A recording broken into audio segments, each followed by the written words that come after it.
Por eso. Bueno, boa tarde.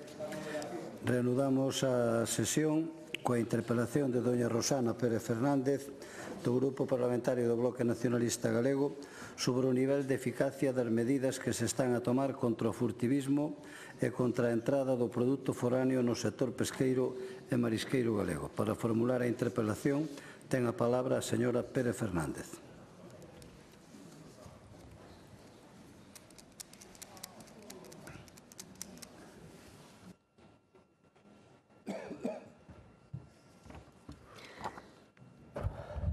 Grazas, señor presidente. Moi boa tarde a todos e a todas. Señora conselleira, boa tarde.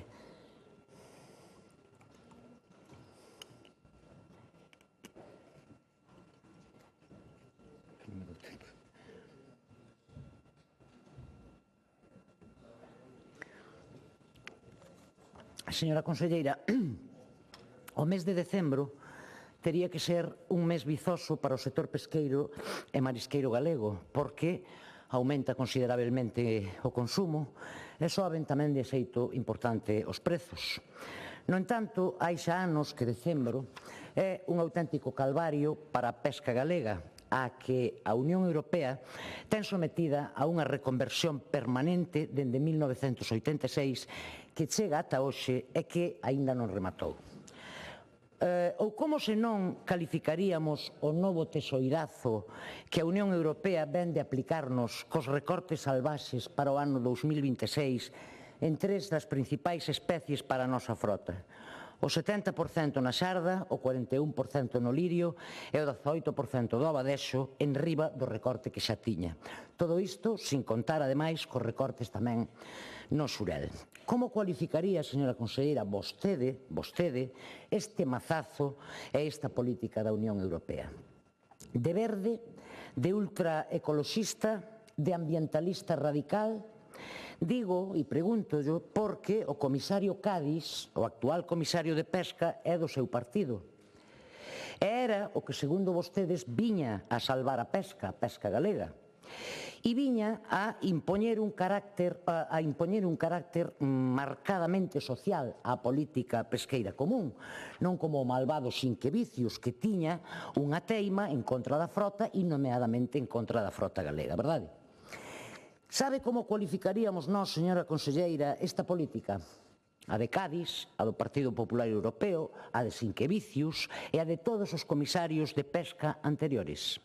De expolio, de sacrificio do sector pesqueiro galego que no ano 86 era o principal sector pesqueiro da Unión Europea e que hoxe é menos da metade en número de buques e en número de tripulantes, de empregos, do que era daquela.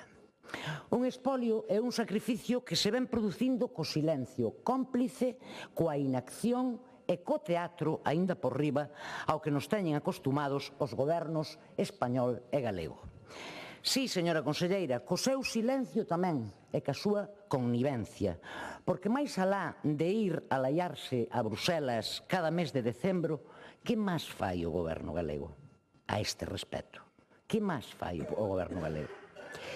Sabe que neste Parlamento temos aprobado por iniciativa do BNG que o goberno galego traballe politicamente para conseguir o dereito de decisión de Galiza nos asuntos como a pesca nos que nos vai a vida. Sabe que o temos aprobado.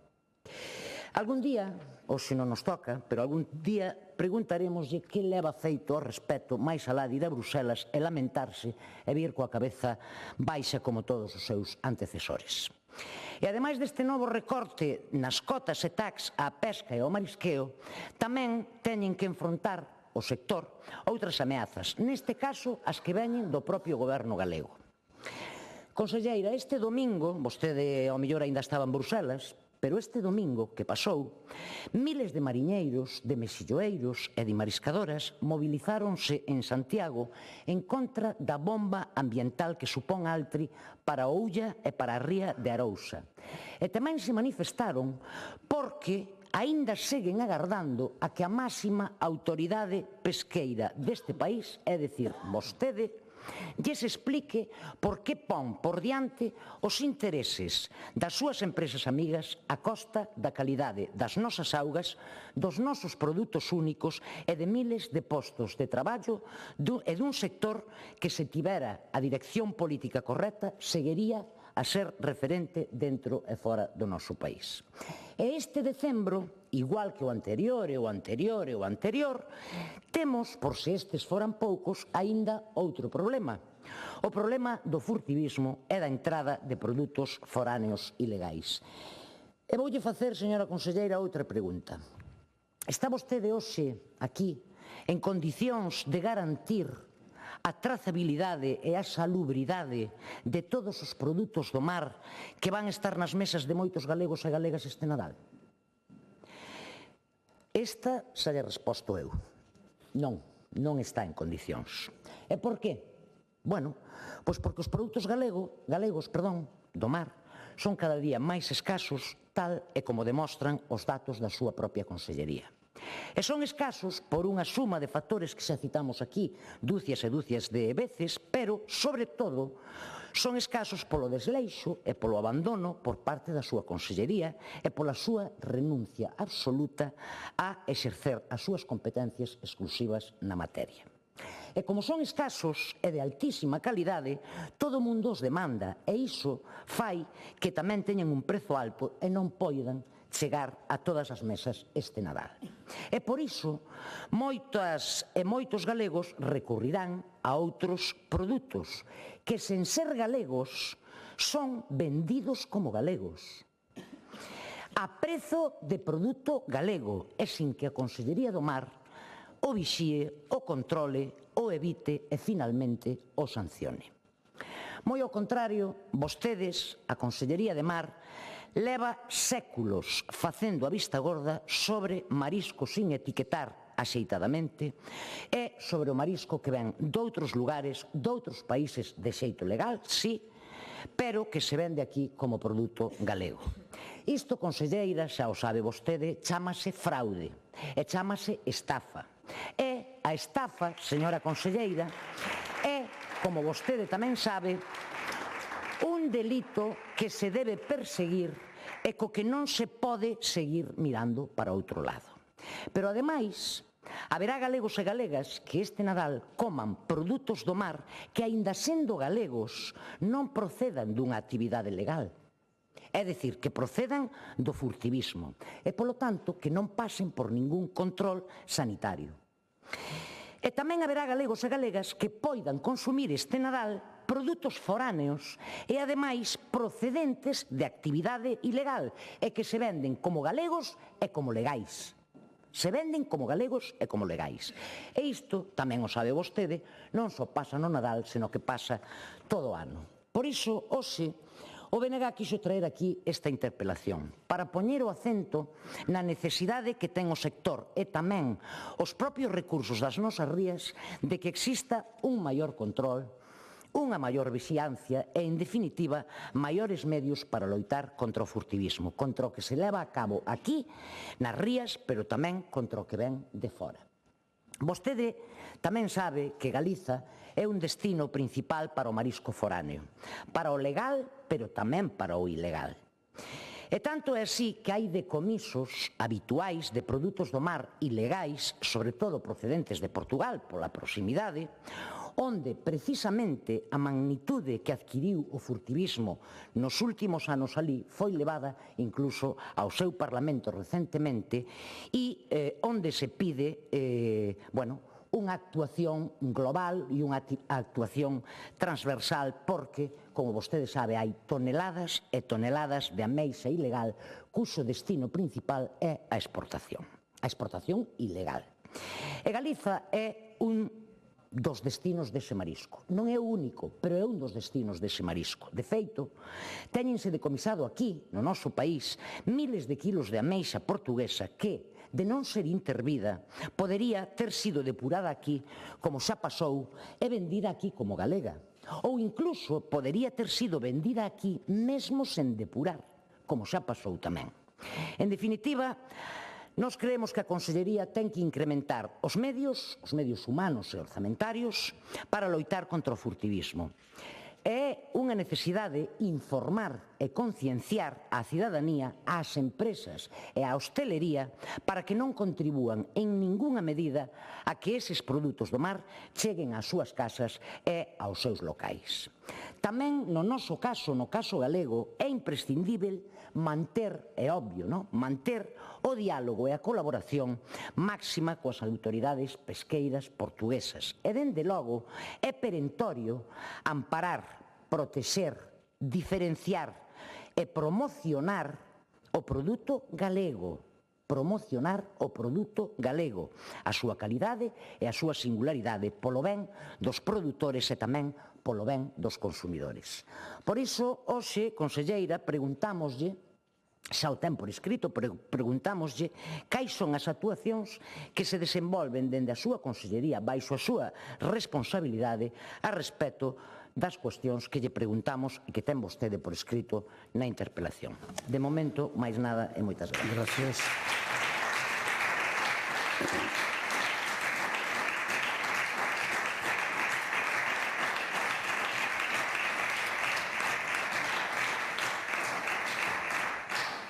Resposta da conselleira do Mar, doña Marta Villaverde Acuña.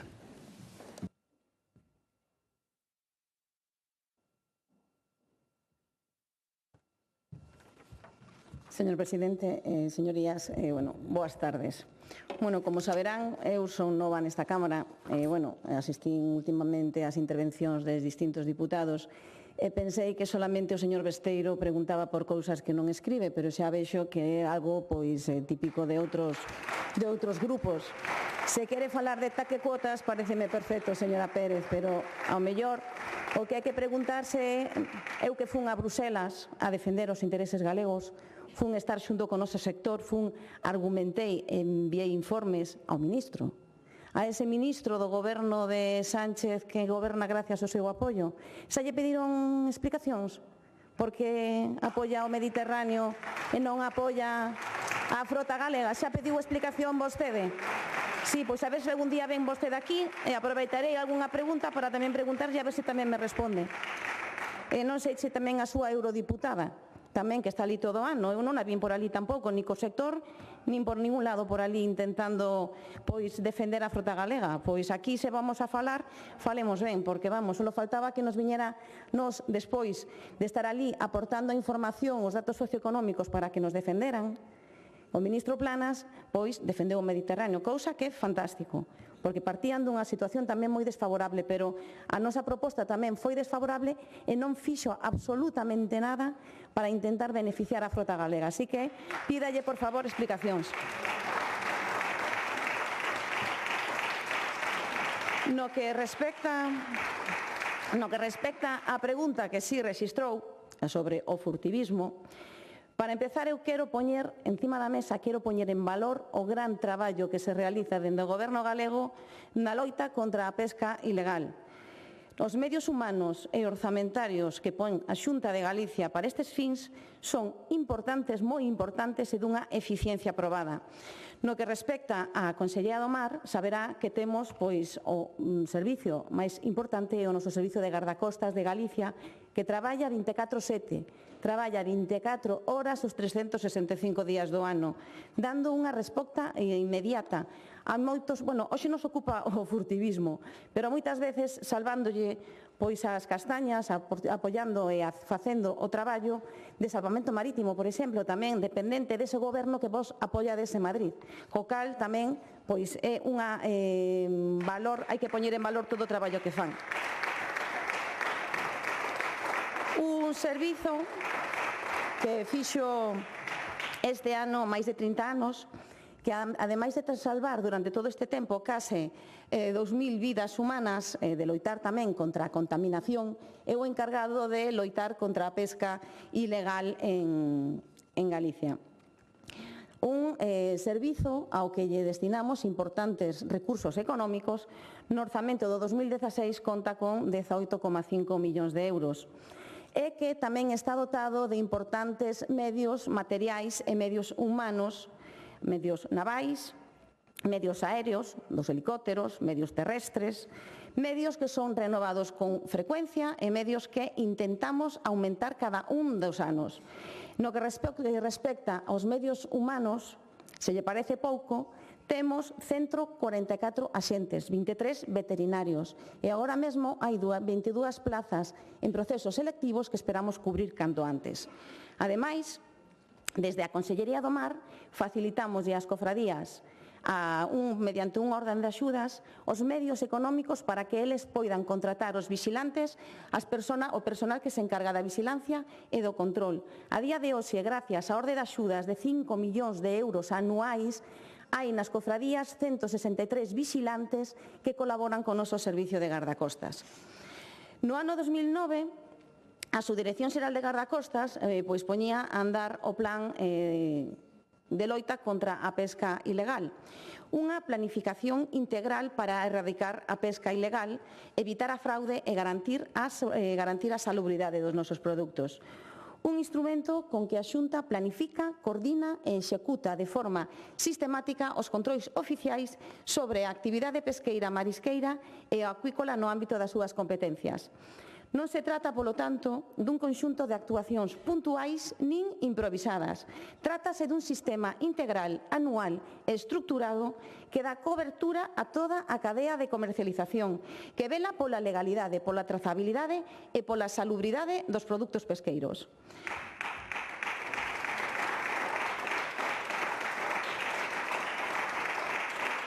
Ademais,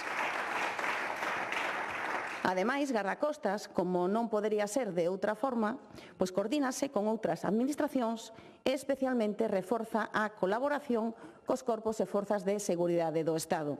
A Garda Civil, Unidade de Policía Nacional adscrita a Galicia ou Policía Local ou os gardapescas que antes falábamos. Así, por exemplo, a Unidade da Policía Nacional adscrita a Galicia reforza os medios humanos con 16 axentes na unidade específica do equipo de resposta policial. Tamén temos unha estreita coordinación co Servicio Marítimo, co Servicio de Protección da Naturaleza e a Agrupación de Tráfico da Garda Civil para o control dos transportes dos produtos do mar a través dos programas de control integral de actividades pesqueiras dende 1997. Tamén coordinamos e colaboramos coa Policía Local e eses 163 gardapescas. No que respecta a colaboración coas autoridades de control portuguesas, ou de calquer outro Estado membro, recordarlle, ou informarlle, como mellor non o sabe, pero que a competencia para establecer calquer actuación coordinada con eles é do Goberno Central, incluídas as actuacións de cara a impedir que calquer produto ilegalmente obtido no país veciño entre en España a través da nosa comunidade autónoma. Así que esa entrada de produto ilegal, de paso que fala con o ministro, xa lle pregunta tamén a ver que fai para evitar que nos entre ese produto ilegal. E ademais iso non impide que, dado que o Goberno Central non realiza estas actuacións coa dilixencia precisa, no transcurso do traballo que ordinariamente realiza a nosa subdirección de gardacostas e no contacto que teñen por diversos dispositivos cos autoridades portuguesas, si teñen comunicación e si teñen ese contacto que precisa as actuacións de control. E ademais, centrándonos na coordinación coas autoridades portuguesas, gustaríame aproveitar esta oportunidade que me dá para poñer en valor o gran traballo que realizan certos centros da nosa comunidade, da nosa Consellería do Mar, en este caso. Un centro como é o Intecmar, que ten coordinación permanente e estructurada con organismos estatais, con organismos portugueses, en materia de control e de seguridade dos produtos dos moluscos bivalvos.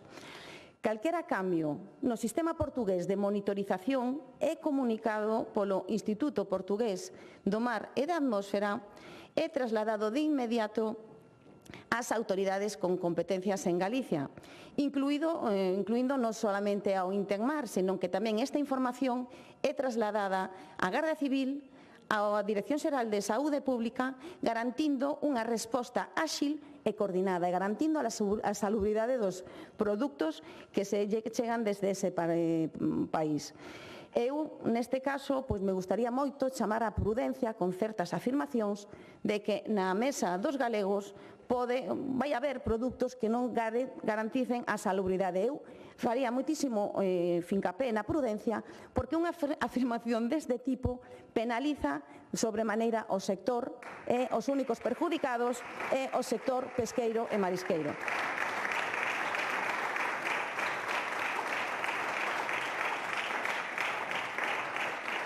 Ademais deste intercambio de información entre o Intemar e os laboratorios que garantizan a salubridade dos produtos que se comercializan polas vías legais a España ou a calquer outro punto de Europa, o Intemar tamén realiza mostras, probas, como o Laboratorio Oficial de Biotoxinas que é, analiza mostras recollidas polos nosos servicios de inspección no marco das actuacións ou ben polos gardacostas, os axentes de gardacostas ou polos servicios veterinarios, ben sexa do mar ou ben sexa de saúde pública. Estes controis reflicten unha elevada seguridade no sistema. En 2024, por exemplo, só menos do 4% das mostras que se tomaron nas actuacións realizadas por estes axentes é dun 4% no 2024 e esta porcentaxe redúcese ao 3% en 2025. Uns datos que avala a eficacia do modelo de vigilancia e control.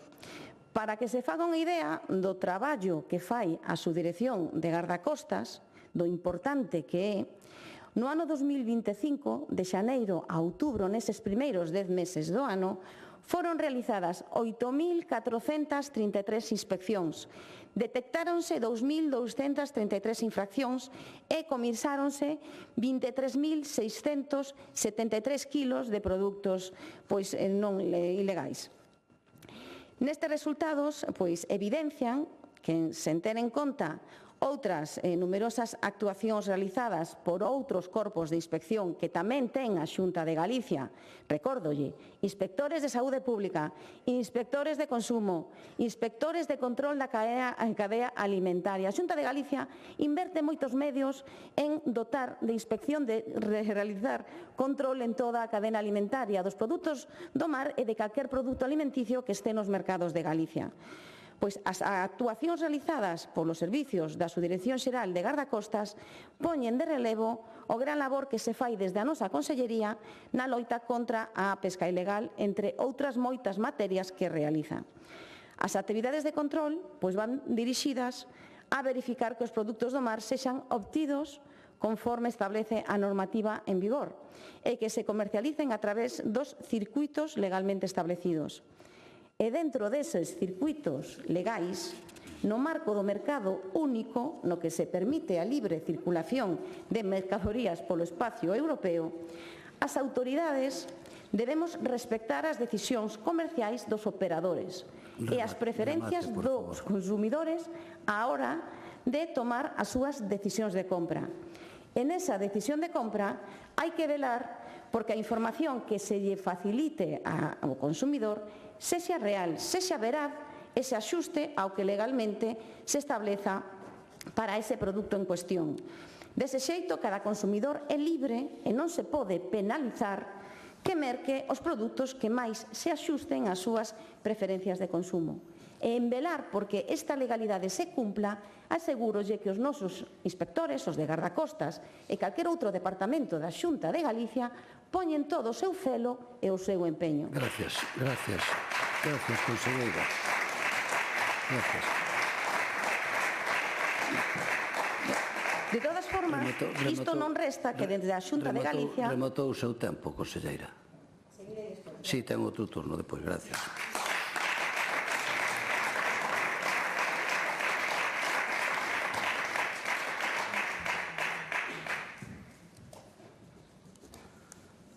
Réplica, señora Pérez Fernández.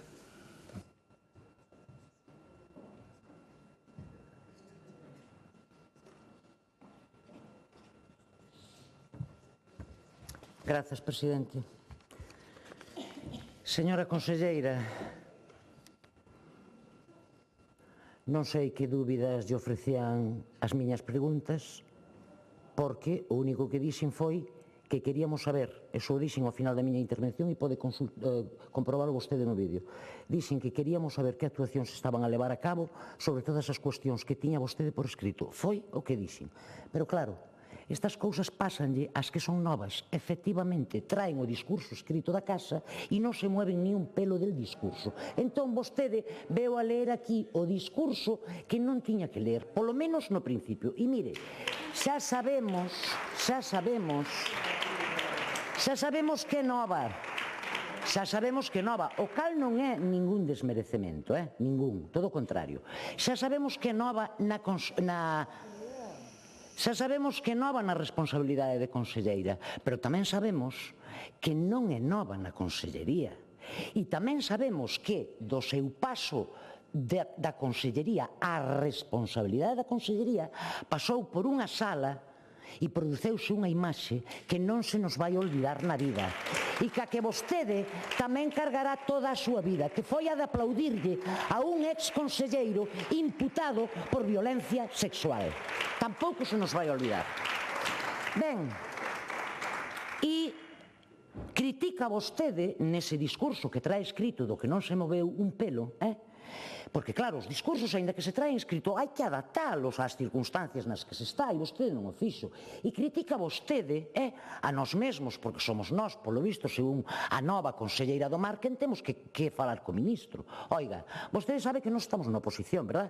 Tanto aquí como en Madrid, sábeo. Vostede sabe que está no goberno, sabe que está no goberno. É vostede quen ten que falar co ministro. Pero é que, ademais, se permite criticar a nosa eurodiputada, que isto é algo que van facendo o PP na Comisión de Pesca xa por sistema, non? O sea, dá igual de que estemos a falar, que hai que criticar a eurodiputada e a Sinquevicius, pero non a Cádiz, que leva exactamente a cabo a mesma política que Sinquevicius ou peor. Pero mire, non sei onde estaba a nosa diputada, vostede di que non a veu, pero non, eu tampouco a vin que eu estaba aquí, non? Pero mire, voulle dicir unha cousa. Nin sabe onde estaba a nosa eurodiputada, nin sabe o que dixo a nosa eurodiputada. Pero, sin embargo, nós que somos persoas que nos informamos, non nos fai falta estar nos sitios para saber as cousas. Leemos que, textual, el PP está contento, estou lendo textual, señorías, el PP está contento con el pacto sobre las cuotas de pesca. ¿Sabe quen é esta señora? Sabe quen é esta señora? A presidenta do Partido Popular... Que non se lle escoita, señora... A presidenta da Comisión de Pesca do Parlamento Europeo, que é do Partido Popular, do Goberno de Andalucía do Partido Popular. El PP está contento con las cuotas de pesca. Isto o dixo a súa representante do seu partido, non do meu, señoría. Ben, e ven aquí a falar de que temos que ser prudentes, de que non vai a ser, como sempre, que o BNG cause alarma e resulta que todas as cousas que iban a comprar os galegos e as galegas non as compren porque pensen que pode ser marisco ilegal. Non, xa lle dixen antes que nós temos o mal costume de ler. E mire, isto que lle vou ler non o di o BNG. Tense coñecemento da existencia dunha organización, isto é do ano 24, memoria do ano 2024, tense coñecemento da existencia dunha organización criminal internacional dedicada principalmente á actividade de extracción ilegal de marisco na ría de Ferrol, por parte dun grupo de individuos que de forma concertada cun comprador extraen molusco de maneira fraudulenta, o cal, tras un proceso de branqueamento referido á súa orixe / trazabilidade, acabaría sendo introducido no mercado legal, sendo alleo o consumidor final do grave risco para a saúde. Froito das pescudas realizadas, descóbrese que unha das persoas investigadas da ría de Ferrol é propietario de varias depuradoras legais, cascales daría unha cobertura legal ao marisco recollido ilícitamente, sendo esta persoa propietaria dun parque de cultivo de ameixa na localidade portuguesa de Aveiro xunto con cidadáns lusos. Isto non causa alarma, señora consellera. Sabe quen o di? Non o di o BNG, Isto o di a memoria do ano 2024 da Policía Nacional adscrita da Comunidade Autónoma de Galiza. Non, logo me di porque non lle entendo, non sei o que me quere dicir, pero logo no seu turno xa me di. Por certo, aproveito para dicirlle que di vostede que a próxima vez que veña aquí, que me vai a preguntar non sei por que cousas, volve ter aí unha pequena confusión, é nova, pero aprenda que é vostede quen goberna e eu quen estou na oposición. E eu quen estou na oposición, señora conselleira. Ben, remato. Mire, señora conselleira, eu coñezo, o BNG coñece perfectamente cantos son os efectivos de gardacostas de Galiza. Coñecemos perfectamente cantos son os veterinarios. Coñecemos perfectamente cantos axentes da policía adscrita hai que están colaborando gardacostas con eles ou eles con gardacostas, como queira. Coñecemos, sabemos o número exacto. Xa non llo din porque sei que eso sí vostede o sabe, claro. Entón xa non llo dou. Agora, sabe cal é a diferencia, a única diferencia que existe entre o que fai vostede desde que é nova na consellería ao que facían os seus antecesores? Sabe cal é a única diferencia? Remate, presidente. A única diferencia é a propaganda. Como xa tiñamos pouco, agora temos fotos e titulares de prensa de que os gardacostas de Galiza decomisan continuamente, témolas todos os días e incluso varias ao día, pero que vostede faga máis propaganda non quere dicir nin que teña máis medios, nin humanos, nin orzamentarios. Todo o contrario. Hai bastantes anos que o orzamento de gardacostas de Galiza apenas medra. E iso é o que lle pedimos nós na nosa interpelación. Ademais de decirle que cumpla as súas competencias sobre etiquetaxe e sobre control do marisco que entra aquí. Mais nada.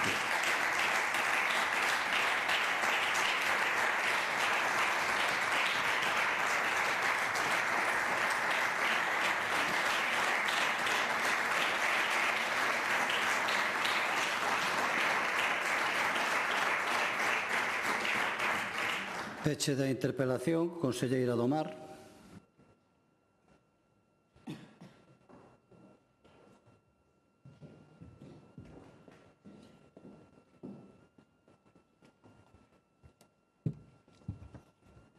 Grazas, señor presidente. Vamos a ver, señora Pérez, mire, a organización criminal, esas cousas que vostede non lee na prensa, falan de dispositivos da policía, vale, por igual, leme a memoria, pero de sobre esa noticia, tamén, sobre ese feito, hai noticias, e o que lle contaba sobre a coordinación dos corpos de seguridade do Estado.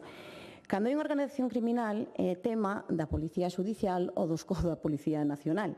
Non é un tema dunha policía administrativa nin da Xunta de Galicia, co cal nós, neses dispositivos, non solemos figurar, solemos coordinarnos, solemos dotar de medios, facilitamos a información ou o apoio que necesiten, pero evidentemente nós non podemos ocuparnos de feitos que están fora das nosas competencias, porque nós sí coñecemos as nosas competencias e sabemos cal é o noso traballo. E aí, nese tipo de dispositivos, máxima disponibilidade, sempre poñemos os medios necesarios en máxima colaboración, en máxima coordinación. E mire, se me ven aquí a falar de abrazos, pois moi ben o teño que estar facendo para que o único que teña que virme aquí a decir este tipo de cousas.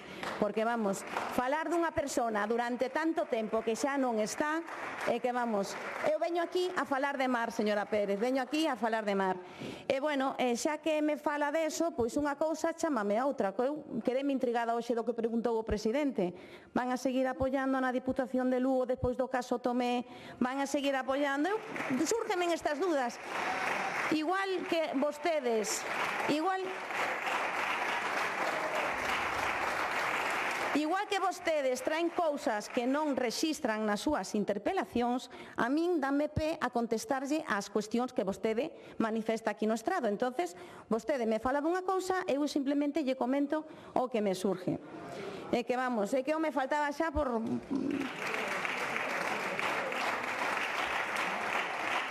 Mire,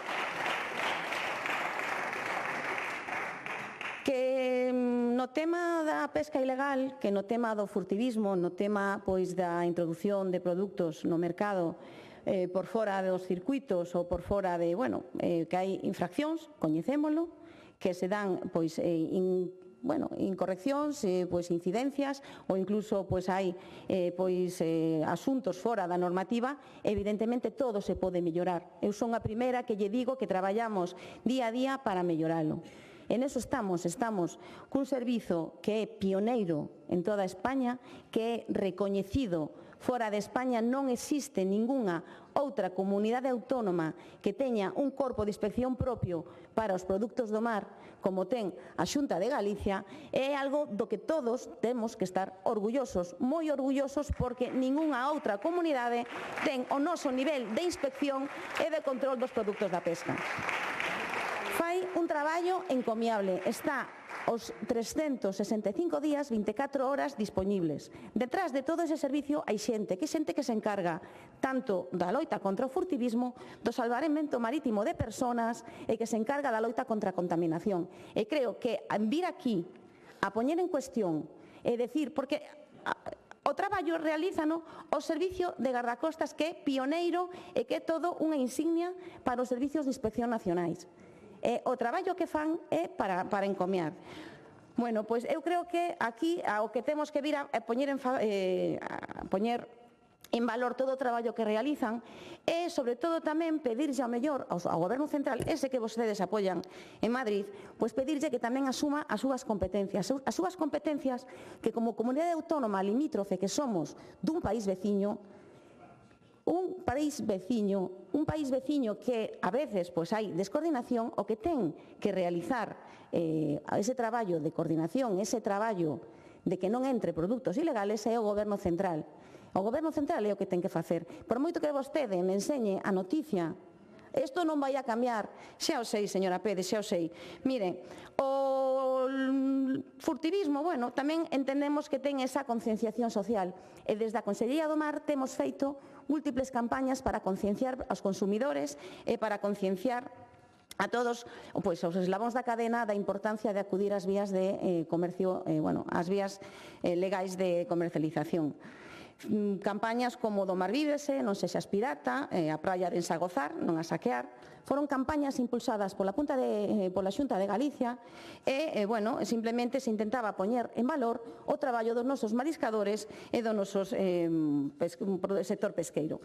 Bueno, simplemente remato dicindo que o compromiso da Consellería do Mar na loita contra o furtivismo é firme e, aínda que o Goberno Central non faga o seu traballo, nos poñemos os medios e poñemos o personal a disposición para que os produtos que se comercialicen en Galicia, e máis garantizamos que os produtos que se comercializan en Galicia contan cos máximos estándares de salubridade e cos máximos estándares de calidade. Nada máis, moitas gracias.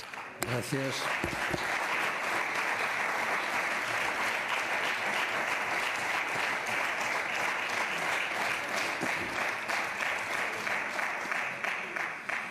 Interpelación de doña María do Carmen Rodríguez da Costa, do Grupo Parlamentario Socialista, sobre o grao de adaptación da normativa autonómica en materia de prevención e extinción de incendios forestais ao marco legal estatal e o seu cumprimento. Para formular a interpelación ten a palabra a señora Rodríguez da Costa.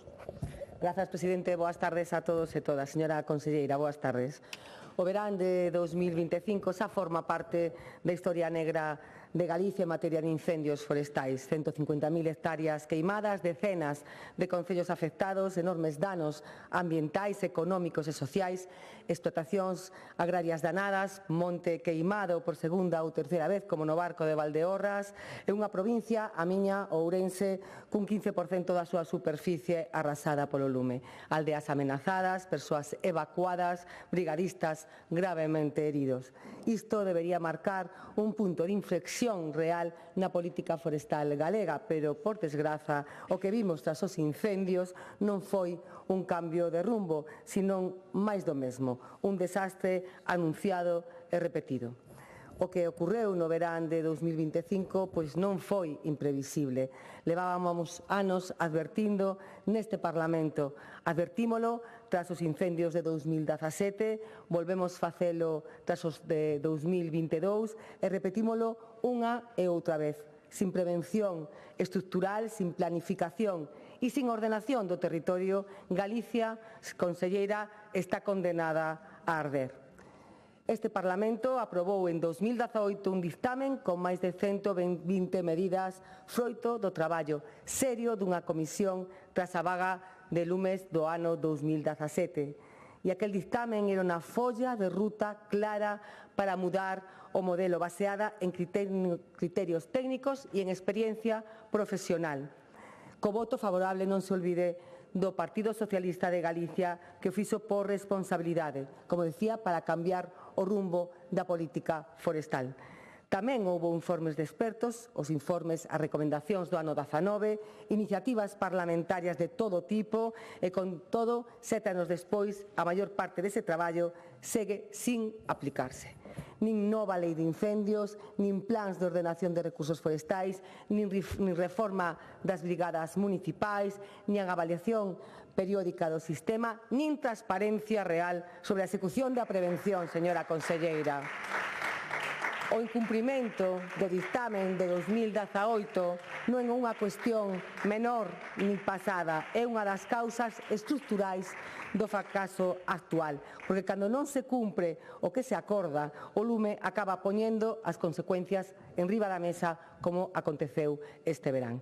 E a isto súmase ese problema do que temos falado neste Parlamento, que vostede se nega a afrontar con políticas reais, o abandono do rural, menos poboación, menos actividade agraria e gandeira, máis biomasa acumulada e un territorio convertido nun combustible continuo. Sin agricultura, sin silvicultura preventiva e sin un uso en mosaico do territorio, o lume campa as súas anchas cada verán, conselleira.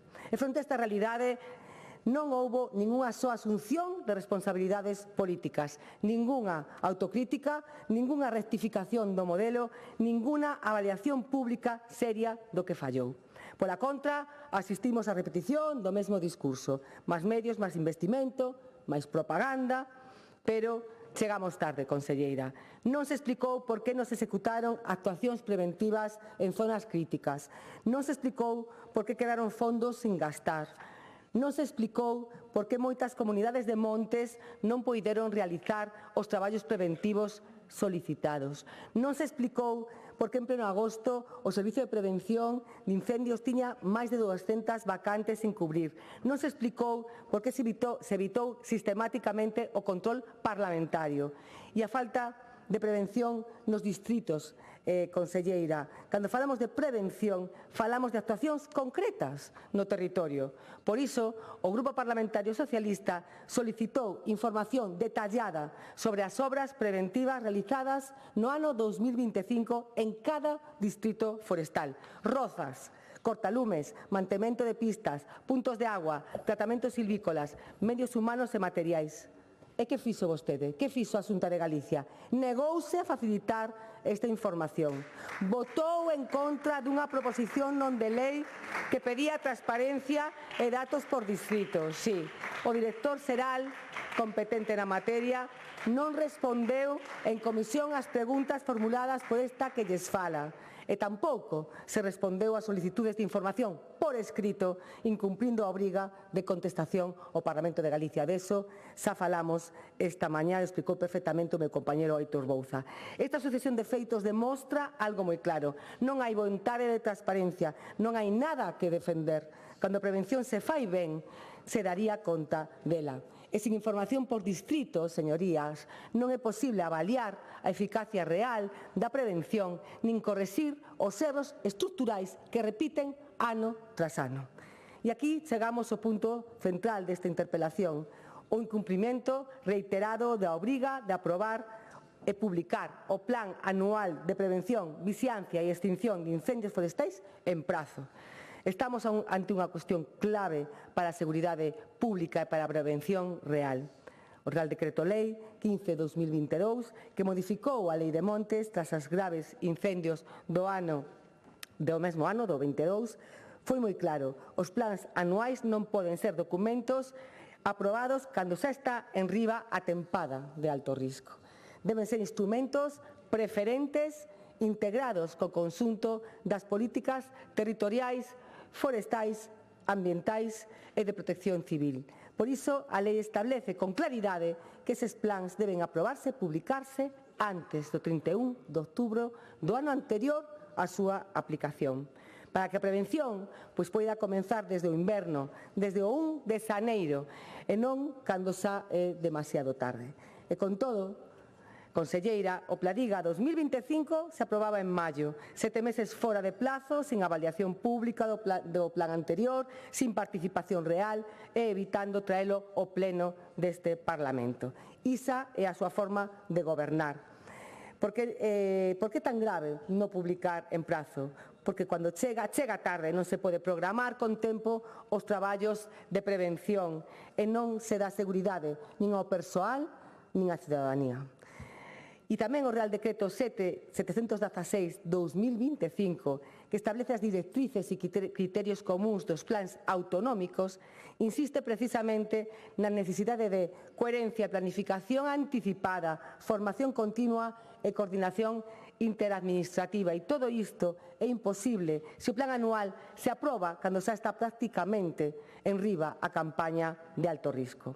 Tamén as orientacións estratégicas para a xestión de incendios forestais en España, elaboradas polo Comité de Loita contra Incendios, fala no mesmo sentido. Por iso insistimos, publicar o Pladiga en prazo non é unha opción, conselleira, é unha condición imprescindible para facer prevención real. E de cara a este ano 2026, outra vez, tarde, porque xa estamos a finais de año. Conselleira, se o Goberno galego, de novo, non aprobou o Pladiga antes do 1 de outubro, polo que debemos entender que tomou unha decisión política consciente. Renunciar de novo á prevención desde o 1 de xaneiro e condenar a Galicia, a chegar outra vez tarde. E logo volverán as excusas, o clima, o vento, que se os concellos, que se os propietarios. Pero a realidade é clara, os incendios non se apagan só no verán, se prevén todo o ano. E iso é competencia exclusiva da Xunta de Galicia. Polo tanto, as preguntas son claras. Por que a Xunta incumpre o prazo legal de aprobación e publicación do plan anual? Que está facendo, conselleira, para garantir que o Pladiga este aprobado operativo dende o 1 de xaneiro? Porque a data que estamos pareceme bastante improbable. Que medidas reais pensa adoptar para integrar o risco na planificación territorial e forestal?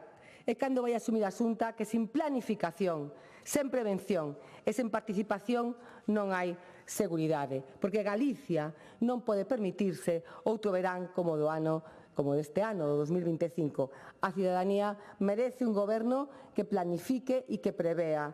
E a lei marca o camiño, os expertos levan anos advertindo a este Parlamento e agora só falta esa vontade política que parece que non ten. Porque cada plan que chega tarde son hectáreas que se van a queimar outra vez. E iso non é aceptable. E, señoría, xa lle digo, o que fallou non foron os concellos, porque as predicacións que vimos estas semanas son de traca, nin a xente. O que fallou foi o Goberno galego. Espero a súa resposta. Nada máis, moitas gracias. Gracias.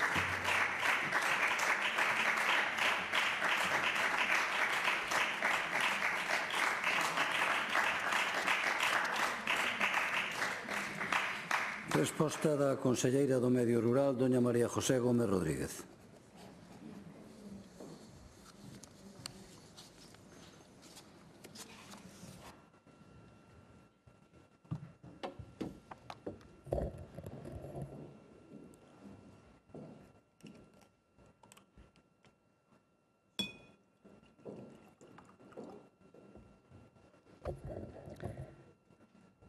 Presidente, moitas gracias, señorías do Partido Socialista. O primeiro que quero dicirlles é que estean tranquilos, porque o Goberno galego cumpre escrupulosamente co marco normativo estatal no que se refire ás obrigas legais en materia de planificación, formación e participación nos seus plans anuais de prevención, vixilancia e extinción.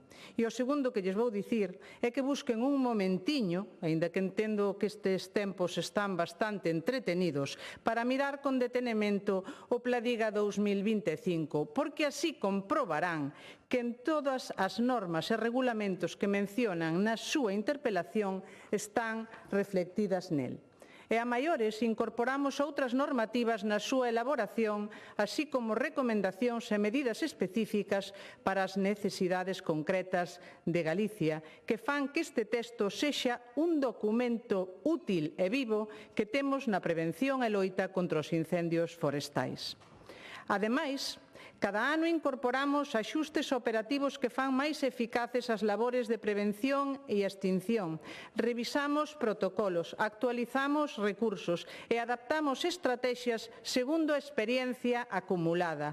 Así, garantimos que o plan estea sempre operativo, coordinado e axustado á realidade de Galicia.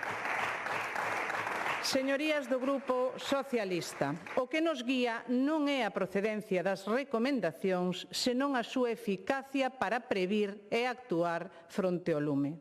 Aquelas propostas que contribúan positivamente á xestión do risco son incorporadas ao Pladiga e aplicadas de inmediato. En todo caso, tal e como indicaba ao comezo da intervención, procedo a expoñelo con claridade para disipar calquera dúbida. No que se refire ao Comité de Loita contra Incendios Forestais, temos en conta os acordos que alcanzan, aínda que non sexan vinculantes. De feito, incorporamos todas aquelas recomendacións útiles. Por poñer un exemplo, falan vostedes do 28 de xullo de 2022, cando a Conferencia Sectorial de Medio Ambiente aprobou as orientacións estratéxicas para a xestión de incendios forestais en España, elaborados polo Comité de Loita contra incendios forestais. Pois ben, nos plans de prevención incorporamos estas liñas prioritarias. Integrar o risco de incendios na planificación territorial e urbanística. Desenvolver os plans de ordenación de recursos forestais, que licitaremos neste 2026, como xa anunciei. Reforzar a planificación de defensa e garantir a formación continua. Ademais, realizamos campañas de educación forestal e sensibilización, porque a prevención tamén é informar e concienciar. O Pladiga tamén cumple co Real Decreto 893/2013 e co Plan Estatal de Protección Civil para Emerxencias por Incendios Forestais, que establecen os criterios básicos de coordinación e actuación ante emerxencias graves. Galicia organiza os seus recursos e medidas a nivel autonómico, pero está preparada para integrarse nunha resposta estatal coordinada se é necesario. Os protocolos de activación, a estandarización das comunicacións e a previsión de recursos externos aseguran que a organización entre a comunidade e o Estado funcione. E, evidentemente, tras a aprobación do Real Decreto Lei de 15/2022, adaptamos o plan de prevención para asumir as novas obrigas derivadas desta modificación. A normativa exixe unha planificación integral, cobertura de todo o territorio e durante todo o ano, coordinación reforzada entre administracións, medidas operativas claras, sistemas de predición de risco, tecnoloxía de alerta temperá e planificación de restauración de terreos afectados. Non se trata simplemente de apagar o lume cando xa está aquí, senón de anticiparse, minimizar os danos e recuperar o territorio unha vez controlada a emerxencia. Non esquecemos os criterios de risco do artigo 48 da Lei de Montes, que tanto lles preocupa. A través de ferramentas de análisis e cartografía podemos identificar zonas estratéxicas e planificar actuacións preventivas en todos e cada un dos distritos. Non poñerá vostede en dúbida que nos 19 distritos que temos en Galicia non fan o seu traballo os funcionarios que están nas súas plazas traballando ao longo de todo o ano. É que o que hai que escoitar. Por favor, non lles falte o respeto. Cortalumes, faixas auxiliares áreas de pista, puntos de auga e tratamentos silvícolas que se executan ano tras ano. As medidas específicas para parques naturais e áreas protegidas compatibilizan a protección do patrimonio natural coa prevención de incendios. Ademais, colaboramos cos concellos para que os plans municipais se integren nos sistemas públicos de xestión da biomasa, garantindo que a resposta sexa coordinada desde o nivel local ata o autonómico. Nin tampouco pasamos por alto o artigo 50 bis do Real Decreto Lei 15/2022 que obriga a actualizar de forma continua os dispositivos de prevención e extinción e a integrar plans de restauración forestal e ambiental.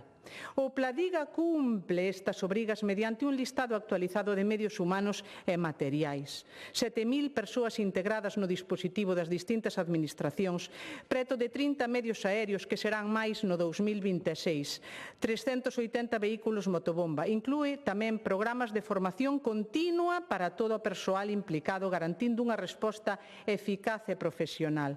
A planificación da restauración posterior ao lume asegura que os ecosistemas recuperen funcionalidade rapidamente, minimizando impactos ambientais e sociais.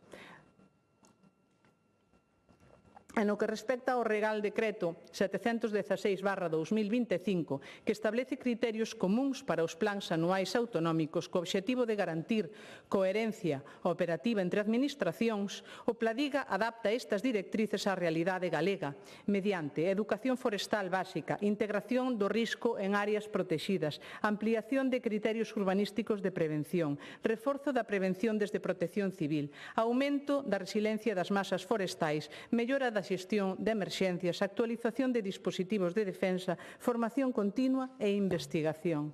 Gracias a isto, Galicia non só cumpre a normativa, senón que adapta as accións ao seu territorio e aos seus recursos, conseguindo unha resposta rápida, eficaz e con criterio técnico. Nos escenarios de risco extremo detectados polos servizos meteorolóxicos, o Pladiga activa alertas, patrullas, medios aéreos e terrestres e coordinación con comunidades veciñas e co Estado e mesmo cos países veciños. Tras controlar o incendio, actívase a restauración con criterios técnicos, sociais e ambientais, minimizando impactos e recuperando ecosistemas. Non se trata de improvisar sobre a marcha, senón de aplicar un plan que funciona na práctica e que é flexible fronte a cambios de situación. A participación cidadá tamén forma parte do noso enfoque, a través de programas de educación e sensibilización, talleres e materiais informativos. Aseguramos que a sociedade coñeza os riscos e saiba como actuar ou colaborar. Esta integración de coñecemento técnico, planificación operativa e concienciación cidadá garante unha prevención efectiva e un territorio máis seguro. Non me queda claro se non o saben ou non o queren saber, pero vou lembrarlles que o plan está construído sobre unha base normativa moi ampla, capaz de xestionar calquera escenario de risco e que non se limita ás normas que citan vostedes na súa interpelación. O Pladiga incorpora un conxunto normativo extenso entre regulamentos europeos, leis estatais, autonómicas, decretos, leis, ordes e resolucións, ademais de recomendacións dos diferentes organismos. Todo isto garante que cada medida teña unha base legal, técnica e ambiental sólida e que o plan de prevención non sexa un simple papel, senón unha ferramenta completa, coherente e coordinada, preparada para protexer Galicia fronte ao risco de incendios en calquera escenario. En conclusión, o Goberno galego cumpre escrupulosamente co marco normativo estatal e autonómico, integra criterios técnicos e experiencia acumulada, adopta recomendacións do Comité de Loita contra os Incendios Forestais cando son beneficiosos e mantén un dispositivo de referencia para a prevención, vixilancia e extinción de incendios. O Pladiga 2025 reflicte unha planificación integral, coordinada e adaptada á realidade de Galicia, garantindo a protección das persoas, dos bens e do medio natural e cumprindo rigurosamente os requisitos legais. E para rematar esta primeira intervención, quero subliñar que no texto están recollidas as respostas á gran maioría das cuestións que formulan vostedes, señoras e señores do PSOE. É un documento público, claro, transparente e accesible a calquera persoa que queira comprobar como se planifica en Galicia a prevención e a loita contra os incendios forestais. Pero, se hai que aclaralo de novo, non hai problema en explicalo ás veces que faga falta. E isto é todo polo momento. Moitas grazas. Gracias.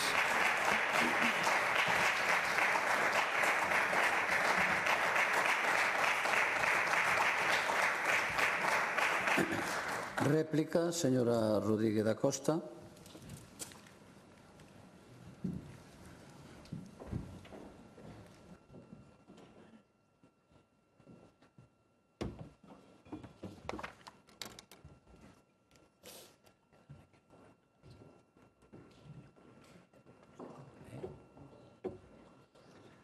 Grazas, presidente. Conselleira, vostede di, o Goberno cumpre.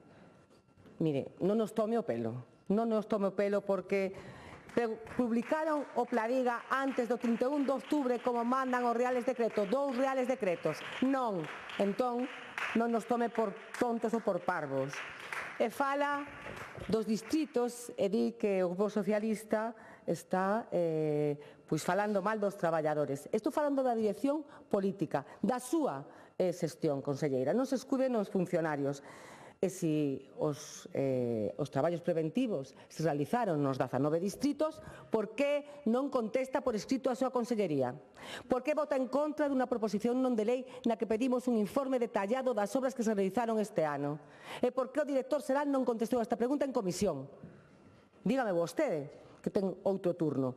E non se escude nos funcionarios, porque, mire, non é de recibo. Eu creo que vostede cobra como conselleira e ten unha dirección política que exercer. Eso creo. Hai veces que se fai difícil nesta sala, neste Parlamento, acertar a hora de calificar os comportamentos das institucións ou máis apropiadamente das persoas que as dirixen. É o caso que pasa agora con vostede, conselleira, e o seu proceder a hora de cumprir cas obrigas que ten encomendadas por lei e por Real Decreto no relativo á presentación dos instrumentos que é moi importante de prevención de incendios para o vindeiro 2026. Que despois dun verán dramático que vimos de pasar, non se respeten agora os prazos previstos para a publicación do Pladiga, fan dudar a calquera a hora de porlle nome a esta maneira de proceder. Desidia, ineptitude, incapacidade, chulería, inconsciencia, irresponsabilidade, inercia, provocación. O sea, cal é a masa caída, conselleira? Contésteme, cal é a masa caída? Porque a súa intervención confirma algo que xa vimos noutras ocasións. Responsabilidade cero e disparar para outros sitios. Esta semana, a semana que anunciábamos a presentación desta interpelación, vostedes sacaron un montón de notas de prensa dicindo que os concellos non cumprían. Se intenta sempre desplazar a responsabilidade cara aos concellos, ou cara aos propietarios, ou cara ás condicións ambientais. Pero unha estrategia que non resiste unha análisis seria e rigurosa, nin desde o punto de vista legal, falei de 2 reales decretos de obrigado cumprimento, nin desde o punto de vista político. O que vostede evita responder é porque a Xunta incumpre reiteradamente as obrigas que lle corresponden, porque fala de que o Pladiga do 2025, pero que estamos a preguntarlle por o Pladiga do 2026, que ten que empezar a aplicarse o 1 de xaneiro. O 1 de xaneiro. Mire, ese documento ten que realizar a Consellería de Medio Rural e non se pode escapar desa obriga. É unha obriga básica. Estamos en decembro, un ano máis, o plan nin publicado, nin aprobado, nin convocado o Consello Forestal, porque tería que estar convocado o Consello Forestal para que participaran nestas decisións e para oílos a todos os membros dese Consello, pero nin convocado o Consello, nin creo que fixeran ningún traballo ao respecto. Mire, o 31 de outubro non é un prazo decorativo que pon unha lei. É unha condición necesaria para que a prevención, e reitero, poida comenzar no inverno e para que o dispositivo a prevención funcione con garantías desde o 1 de xaneiro do ano 2026. A falta de publicación do plan ten consecuencias concretas, conselleira. Provoca atrasos na contratación do persoal. Pero, a vostedes non lle importa moito a contratación do persoal, porque despois chega agosto e 200 vacantes, non? Debilita a coordinación, impide á cidadanía coñecer as medidas que se van a aplicar e dificulta que é o máis importante, a planificación operativa de todo o sistema. E isto non depende dos concellos, nin dos propietarios, conselleira. Depende exclusivamente da Xunta de Galicia. E por iso resulta especialmente grave que agora se pretenda cargar o foco sobre outras administracións locais, como fixo vostede, como fixo a Xunta de Galicia esta semana e a pasada, dicindo que se os concellos non tiñan os plans de prevención municipais aprobados ou non aprobados. Falando de números, os que os tiñan e os que non os tiñan. Non se pode exixir corresponsabilidade cando non se garante financiamento estable aos concellos, apoio técnico real, nin coordinación efectiva. E, sobre todo, non se pode pedir aos concellos que cubran as carencias dunha xunta que ni siquiera cumpre coa súa obriga básica de planificar en plazo. Mandar notificacións non substitúe a súa xestión e que lle corresponde, conselleira. E a normativa estatal xa o dicen, é clarísima. Real Decreto Lei 15/2022 e Real Decreto 7/716/2025, que establecen que as comunidades autónomas deben integrar o risco de incendios na planificación territorial, reforzar a prevención, adaptar os dispositivos aos incendios de alta intensidade, que non o están a facer, garantir a formación continua do persoal e mellorar a resiliencia das masas forestais. Dígame vostede na segunda intervención que están a facer de todo isto, porque nada de isto se vai a facer sin a planificación, sin esa planificación desos 19 distritos e desas obras que ten que facer, sí, señora conselleira, contésteme, mire, pode agora, decir, mañá deixolle no despacho as obras que fixemos este ano en prevención dos 19 distritos. Pode mañá facelo, pode mañá. A mí me gustaría meter ese documento. E con todo Galicia, pois sigue a incumprir e non estamos ante un erro puntual. E despois, e non é perdoable, conselleira, despois da vaga de lumes registrada en décadas en Galicia, resulta evidente que non aprenderon nada ou non queren aprender. E a experiencia de Ourense demostrou, pola vía dos feitos, que os lumes de nova xeración son imposibles de extinguir unha vez que se inician, conselleira. Falamos dun tema, sigo insistindo, de seguridade pública. Pode morrer xente. Co cal, señora conselleira, espero a súa contestación. E espero que o Grupo Socialista teña ese informe das obras preventivas realizadas no ano 2025 encima da mesa canto antes. Grazas, señora Rodríguez.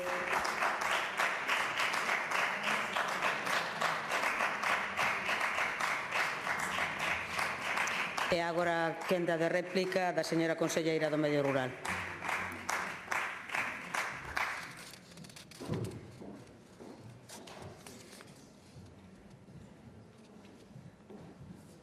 Grazas de novo, presidenta.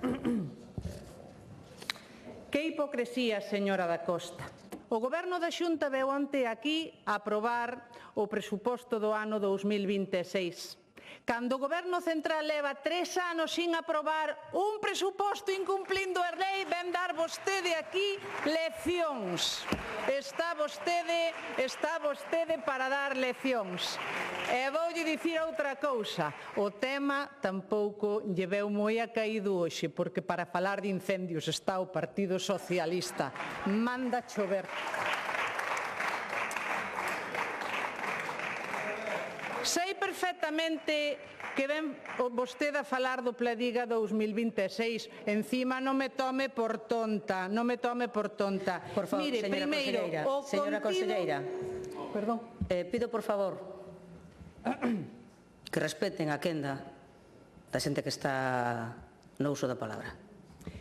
Primeiro, o contido mínimo obrigatorio non está dispoñible porque require da estatística completa de incendios do presente ano, digo eu que estamos no 2025, ano que non pechou aínda. E segundo, o Pladiga debe incluir o orzamento do exercicio 2026 que vimos de aprobar onte, cumplindo coa responsabilidade que debe de ter calquera goberno, menos o de España, polo que parece.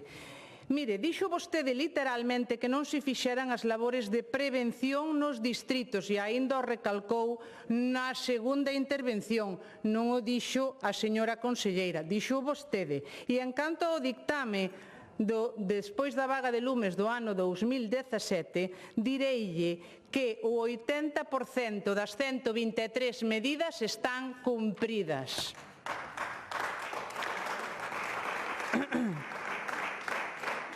En Galicia, desde o ano 2018, aplicamos medidas prácticas para integrar o risco de incendios na planificación territorial, urbanística e forestal.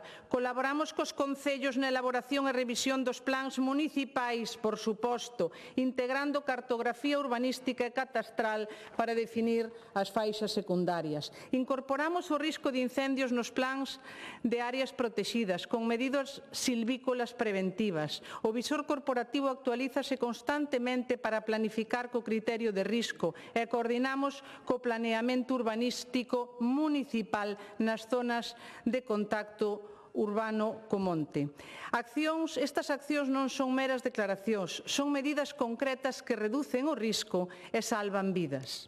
Para adaptar e modernizar o dispositivo de prevención e extinción fronte a fenómenos climáticos extremos, reforzamos o parque móvil terrestre e os medios aéreos e incorporamos tecnoloxía de apoio e sistema de xestión operativa en tempo real. Ademais, profesionalizamos brigadas, melloramos as condicións operativas e incrementamos capacidades nos días de risco extremo e tamén priorizamos a xestión preventiva da biomasa nesas faixas secundarias. E no que se refire á formación, o Goberno galego ofrece de xeito continuado a todo o persoal operativo mediante un plan plurianual consultado cos sindicatos que inclúe manexo de maquinaria, seguridade, comportamento do lume extremo, coordinación interadministrativa, funcións de mando e uso de novas tecnoloxías. E é esencial que o personal dispoña de coñecementos actualizados e de ferramentas modernas para reducir riscos e protexer vidas e bens. As mesas do lume teñen carácter orientativo e o Goberno galego analiza mecanismos de participación locais garantindo que a voz do territorio se integre sen crear obrigas innecesarias. No ámbito da protección civil, local e comarcal, a Xunta asegura financiamento estable e, ademais, a través do convenio entre a Xunta, SEAGA e os concellos, duplicamos o orzamento anual hasta os 25 millóns de euros para eliminar a biomasa das faixas secundarias e axudar os concellos nas súas obrigas. Este convenio vixente, que vai estar vixente dende o ano 2026 ata o 2029 e que acabamos de asinar, permitirá actualizar plans municipais, definir faixas secundarias, executar traballos subsidiarios, xestionar a biomasa e prestar apoio técnico integral aos concellos, especialmente àqueles de menos de 10.000 habitantes. E o artigo 50 bis da Lei de Montes obriga a que os traballos de restauración forestal dispoñan dun plan actualizado. Galicia realiza numerosas actuacións post-incendio, sempre con criterios técnicos, concedendo axudas con plans plenamente vixentes, polo que a obriga legal está garantida. E para rematar, compre dicir que a FEGAM, por simple cuestións políticas, non suscribira o novo convenio de xestión pública da biomasa, iso é non apoiar aos concellos. A pesar da súa importancia, máis que vimos este ano. E despois de que vostede aquí ven a falar de plazos, sabendo, como sabían, que era imprescindible asinar ese convenio antes de que rematara o ano para poder realizar os traballos dende o 1 de xaneiro. E a Xunta ofrecerá a cada concello un a posibilidade de aderirse a ese acordo. Un orzamento anual que investirá un total de 100 millóns de euros a disposición dos concellos entre 2026 e 2029, que abarcará máis parroquias priorizadas, garantindo máis medios, máis persoal e máis prevención eficaz. Esta non é unha cuestión para facer política, é protexer vidas, bens e territorios. Nada máis. Moitas gracias e bon Nadal a todos e a todas.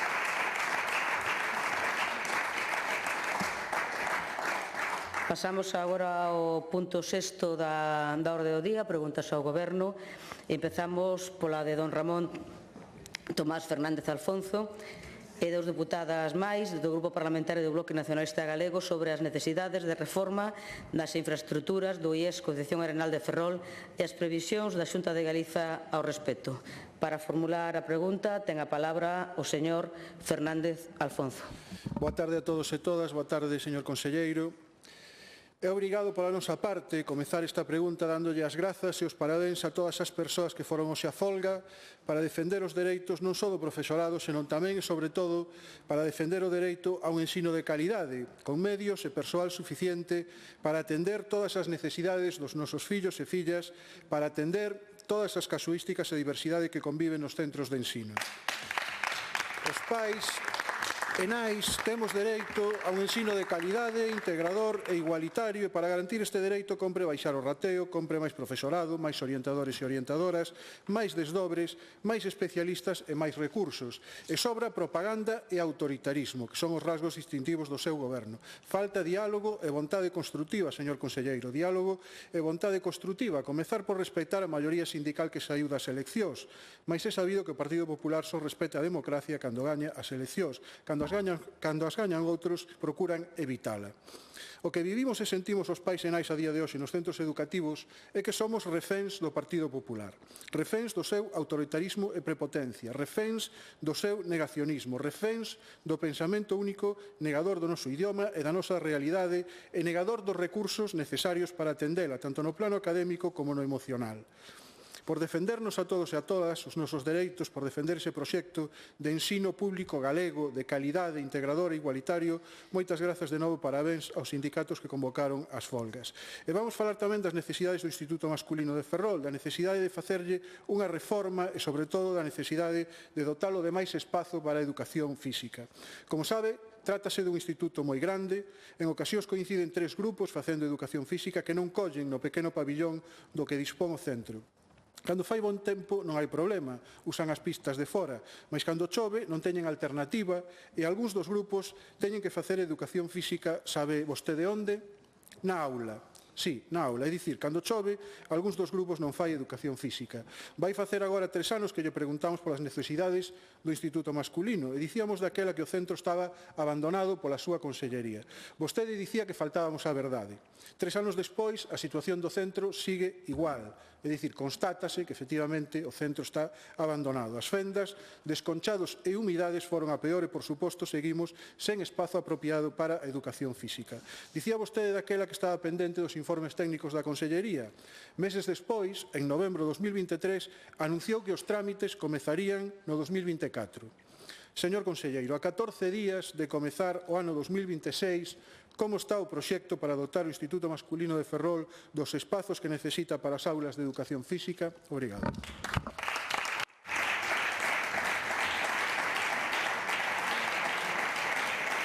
Grazas, señor Fernández. Para contestar a pregunta, ten a palabra o señor conselleiro de Educación, Ciencia, Universidades e Formación Profesional, o señor Rodríguez González. Bueno, moitas gracias, presidenta. Bueno, a verdade, señor deputado, é que xa hai un partido que defende e respeta a democracia, o Partido Popular. E vou dicir por qué. Porque en moitas ocasións, ganando as eleccións, outros que a perden gobernan. E o aceptamos. E iso é moi habitual.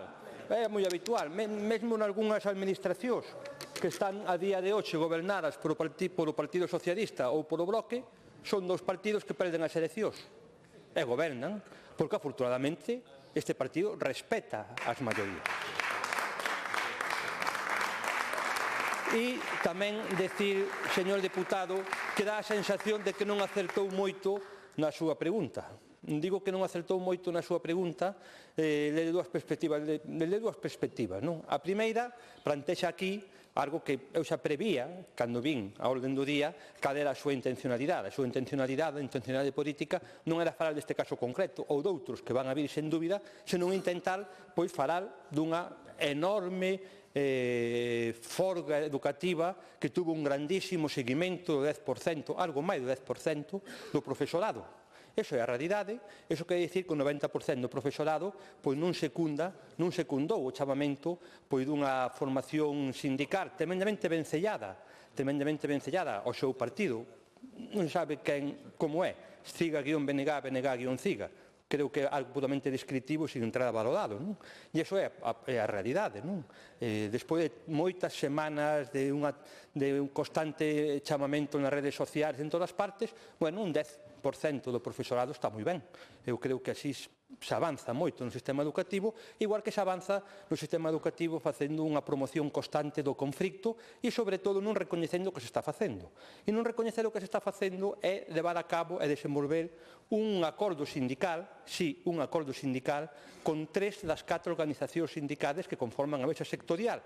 E, por certo, unha organización sindical que hasta fai pouco apoiaba os plantexamentos da CIGA, pois os deixou plantados. E se suma a unha senda que, obviamente, si ten un percorrido e si está tendo resultados. Porque con procamas, con actuacións de todo tipo, con discursos altisonantes fora absolutamente da realidade, o ensino non millora. O ensino non millora. Co chamamento constante ao conflito, o ensino non millora, e negando a realidade con esa especie de propaganda inversa, o ensino non millora. Como millora? Desenvolvendo acordos, falando, aplicando de xeito progresivo unha serie de medidas que o sindicato nacionalista sabe perfectamente que se están levando a cabo e por eso intenta sacarlle valor desprestixando aos seus compañeros sindicalistas e tamén desprestixando o que se está facendo. Co cual, creo que é mal momento, creo que non me vai dar tempo de explicarlo, pero intentarei na segunda parte decirle claramente como se está facendo o que se está facendo no Concello de Ferrol. Moitas gracias.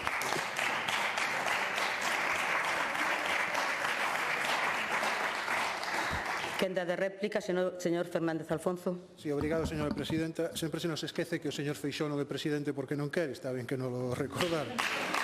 Señor conselleiro, é moi difícil saber cantas horas de educación física está perdendo o alumnado do instituto, pero tendo en conta que un centro moi grande, nos últimos anos ao redor dos 900 alumnos e que ten moitos grupos, o número de veces que coinciden 2 ou 3 grupos son moitas, con un calendario perfeito, un mínimo de 13 horas a semana, e cando chove, un ou 2 grupos teñen que quedar na aula. No pabillón non collen nin sequera 2 grupos xuntos, por non falar dos vestiarios, absolutamente imposible que un mínimo de 50 rapaces e rapazas poidan asearse e cambiarse ao mesmo tempo. Este problema xa existía antes de aumentar o número de horas de educación física no bacharelato, mas a partir dese momento o problema aumentou dun xeito exponencial. Vostede gábase de ter aumentado esa hora. De feito, o señor Feixóo, que foi quen anunciou a medida no 2020, falaba da importancia da educación física no ensino como algo fundamental para fomentar a saúde. Mas no Instituto Masculino de Ferrol non teñen os espazos necesarios para a práctica da educación física e a Xunta non está facendo nada para resolver o problema. É como todo o que fai o Partido Popular, propaganda sen recursos. Por iso o profesorado está en folga, señor conselleiro. Para vostedes, un ensino galego de calidade, integrador e igualitario non é máis que propaganda. Para os sindicatos convocantes da folga que vostedes lle ten tanto respeto e as AMPAs que apoian esa folga e para o BNG, ese é o modelo de ensino que queremos e que defendemos. Ensino con dereitos para todos e todas. E, de novo, son as persoas que protestan na rúa as que fan Galiza avanzar malia todos os atrancos do Partido Popular. O mesmo que con Altri, a sanidade pública ou a defensa do idioma. Díganos algo, por favor, sobre o pabillón do Instituto Masculino. Mais nada de obrigado. Gracias, señor. Gracias, señor Fernández.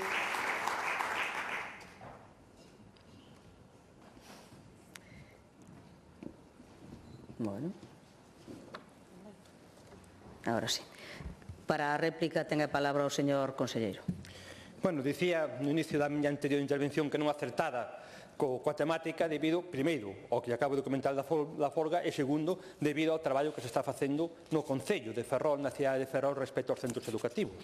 Eu fai moi poucos días tuve unha ocasión de visitar a cidade de Ferrol, como vostede estou seguro que sabe, como tamén estou seguro que sabe, pois a traxectoria de investimentos en infraestructuras e equipamentos educativos dende que se aprobou o Plan de Nova Arquitectura Pedagóxica. Estamos a falar de máis de 11 millóns de euros nos centros educativos da cidade de Ferrol e edificios que xa están, ou proxectos que xa están rematados. Por exemplo, o Almirante Juan de Lángara, 1,4 millóns, a reforma do Catabois, 762.000, Levamos, como vostede sabe, o anunciamos outro día, 2 proxectos importantes, máis de 3 millóns por anticipar o de gasto para facer rehabilitacións integrais en 2 centros que precisan, que é moi importante a intervención nos mesmos, como é o Instituto de FP, o Deixa, 1,8 millóns, como é o Sofía Casanova, 1,3 millóns.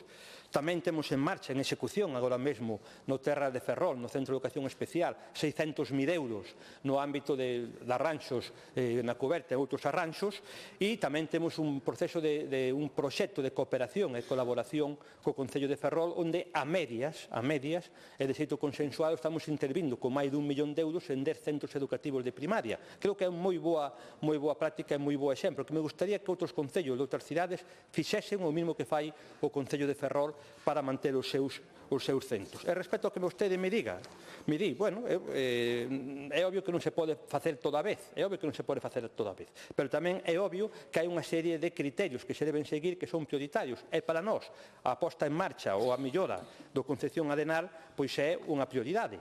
Xa levamos investidos máis de 500.000 euros. Vostede dixo aquí que nunca se fixera nada. Máis de 500.000 euros se leva invertidos e mantemos todos os compromisos adquiridos. De feito, vostede sabe perfectamente que ese é un edificio dun certo valor histórico, dunha gran simboloxía dentro da cidade, que está dentro das áreas de influencia, e que está sometido a diferentes parámetros e a diferentes informes de patrimonio, e tamén sabe, se non o digo aquí, que houbo xa reunións técnicas entre os técnicos da Consellería e os técnicos tamén da Dirección Xeral de Patrimonio para facer unha solución que dé, por unha parte, cobertura ás necesidades do centro, pero que tamén que se adapte aos requerimentos de patrimonio. Hai un compromiso absolutamente firme para arranxar este centro, o que pasa é que non se pode facer toda a vez, e se vai priorizando en base a criterios técnicos. Creo que iso é algo que a ninguén se lle escapa e é algo que ten que facer un político, porque os recursos non son infinitos, son limitados e é necesario priorizar. E creo que a cidade de Ferrol, cos alumnos e as alumnas de Ferrol e cas familias de Ferrol, hai un compromiso firme de mellorar progresivamente e en función dos recursos as súas infraestructuras. E en este caso concreto, por suposto, tamén se fará. Moitas gracias. Gracias.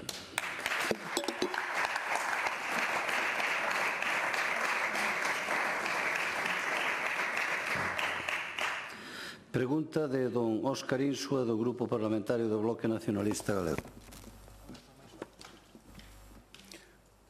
Grazas, presidente. Boas tardes, señor conselleiro. Gustaríame que quitara os tapóns dos oídos para escoitar de verdade o que lle vou contar. Porque vostedes do PP presumen de dialogar. E dialogar fano, certamente. Pero non escoitan nada. Os diálogos que ofrecen convírtense en monólogos sen resposta. E quero que escoite pola miña boca o que lle reclaman as nais que hoxe nos acompañan aquí. Nais das AMPAs de C e do Concello de Muxía. Familias que tamén teñen nenos e nenas con necesidades especiais, que loitan diariamente por un mundo mellor, buscando xustiza pola inclusión e a defensa da poboación máis vulnerable. Eu vou falar por elas, pero vostede ten a oportunidade hoxe de contestarlle directamente, porque están aquí na tribuna. Mire, van 4 meses xa desde que comezou o curso escolar e o Partido Popular da Xunta non cede ningún milímetro de reivindicacións xustas da nais e pai dos colexios de C de Muxía.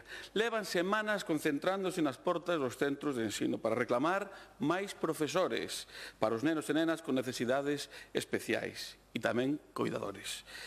A parte, fixeron das concentracións, manifestáronse en C por 2 veces, o 25 de setembro e a semana pasada, o 8 de decembro, e en Muxía, o 7 de outubro. E a todas elas acudiron máis de 300 persoas. Onte mesmo, as nais e os pais da AMPA Granxa de Bergantiños, en Carballo, pois saían tamén a protestar polos recortes no profesorado especialista para atender ao alumnado con necesidades educativas. Vostede estaba dicindo que o curso comezou sempre con normalidade, pois non sei onde, porque na Costa da Morte comezou con recortes do profesorado. As contas están feitas, enriba da mesa. Precisan profesores de pedagogía terapéutica e de audición e linguaxe e algún cuidador máis. Pregúntolle eu se é necesario que expoñan públicamente con fotos e vídeos nos xornais e nas redes sociais aos nenos e as nenas con necesidades educativas especiais para que vostedes reaccionen ante evidencia, como fixeron en outros casos. É realmente necesario ou chégalle cos informes que fixeron desde as direccións dos centros educativos? Non lles valen os informes destes funcionarios? Vostedes que di que nunca toman decisións políticas, que son os técnicos os que deciden. Acaso os directores non son tan técnicos como os que informan os proxectos industriais? Señor conselleiro, sabe de primeira man o que pasa en CEE e en Muxía ou lle prepararon a resposta? Digo porque se se preocupou por sabelo, dígalles as nais as razóns polas que se negan a reforzar o profesorado e o persoal auxiliar cuidador nestes centros para garantir os dereitos e atender, sobre todo, ao alumnado con necesidades educativas especiais e con necesidades específicas de apoio educativo. Grazas. Gracias.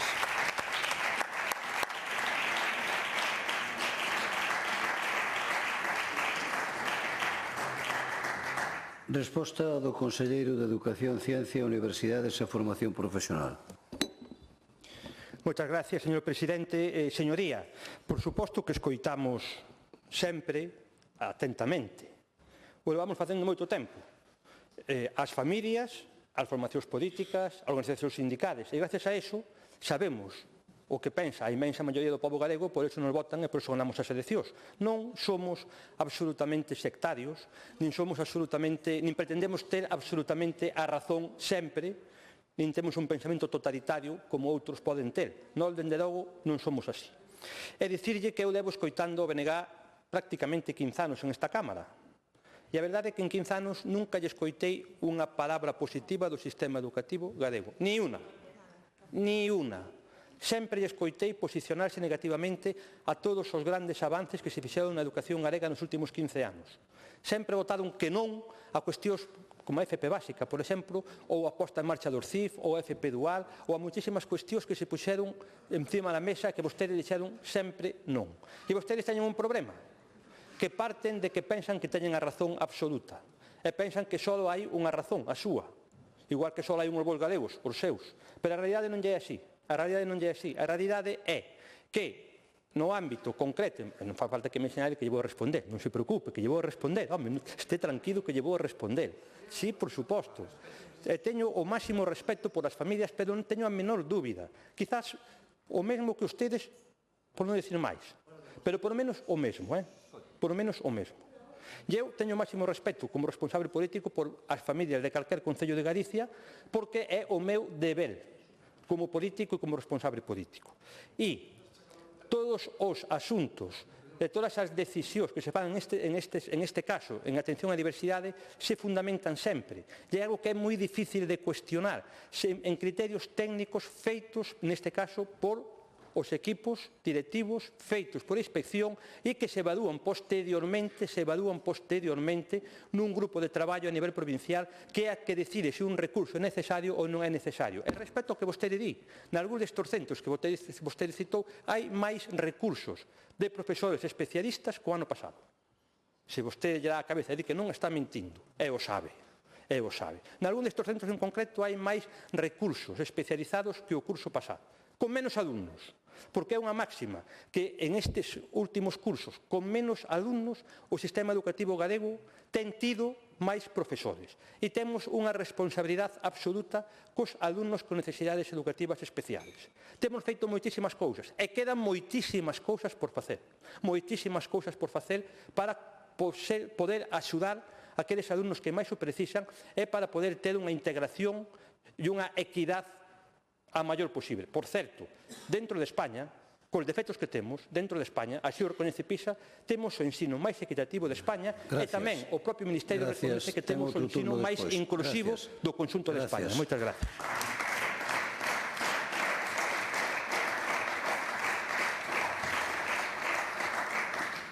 Réplica, señor Insua. Mire, conselleiro, Antón reuniuse a Federación de AMPAs Galegas coa directora xeral de Ordenación, a señora Judy Fernández. Un encontro totalmente inútil como a súa resposta, polo de pronto. Porque dixo a directora que as AMPAs non saben o que pasa nos centros, que están manipuladas polos profesores, que hai recursos suficientes, pero que non están ben aproveitados. O señor director xeral de Centros de Recursos Humanos, o señor Bértolo, díxome prácticamente a mí o mesmo fai acaso un mes na Comisión 4. Todos os centros están dotados por enriba do catálogo, pero non pero non ofrece os datos concretos, porque eu dixenlle que mos puxera por escrito e estou aínda esperando a que mos dea. Estou esperando. Agora xa entendo por que non o mandan. Vou non entendendo. Dice, vostedes o que teñen é medo. Vostedes teñen o informe da dirección do Instituto Agrario de Raíces de C que explica con detalle as necesidades existentes, os profes necesarios, así como os cuidadores. O señor Indalecio Cabana, conoce, verdad, xefe territorial, e o inspector xefe, o señor Rubén Prieto, deronlle o visto bo a este informe. Por que votaron abaixo a proposta de dotación de PTSL para a Agrario de Raíces? Quen decide na Consellería de Educación? Os técnicos ou os políticos? A ver se nos pode aclarar, señor Román, porque van vos de dicir este Parlamento, xe mesmo, dixo o presidente, que respeto absoluto, non? Ao que din os técnicos. Responda, porque estes señores deronlle o visto bo. Deronlle o visto bo. Vostedes creen realmente que as familias, as nais e os pais que teñen máis cosas que facer, que ir a protestar para defender os dereitos dos seus fillos? É dicir, vostede o cree realmente? Vostede cree que as protestas están manipuladas? Sí. Entón, que facía a concelleira e portavoz do Partido Popular de Muxía na manifestación con todos nós recorrendo as rúas? Era unha espía enviada especial, non sei, estaba equivocada, non? Estaba creando algarada, é dicir, conflito, tensión, non? É esta, a señora de Blanco. Señor conselleiro, exixímolle que garanta unha dotación suficiente estable ao profesorado e que permita unha atención adecuada á diversidade e á inclusión. Vai a contratar máis profesores. Gracias.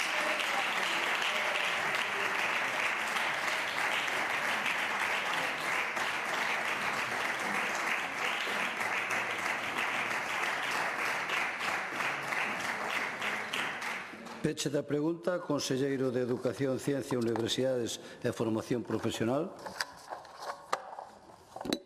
Bueno, moitas gracias, señor deputado ou señor presidente.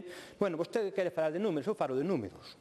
E falo en base a criterios técnicos emitidos polos servicios de inspección, e que se ratifican nunha comisión provincial que é onde se decide a asignación dos recursos. Vostede obvia iso. Eu sei que o Bloque Nacionalista ten outra forma de gobernar, ou a tería, non? Poñería a dedo onde lle interesa e onde non. Non, nós non somos así, non somos como vostedes. Nin pa bo nin pa mado, non somos como vostedes. Vostedes están contentos sendo como son, e nós tamén estamos contentos que vostedes sean así. Porque están na oposición sempre. Todos contentos. Agora, a realidade é que no centro que vostede di, porque quere datos, quere números, pois lle vou dar datos, mire. No centro este de Vila de C, no CEI Proidingo e Vila de C, ten un PT e 1,5 AED. É o dato correcto según os servicios de inspección. Está dotado por encima de catálogo. Ten medio PT por riba do catálogo. Ten un coidador máis que o curso pasado.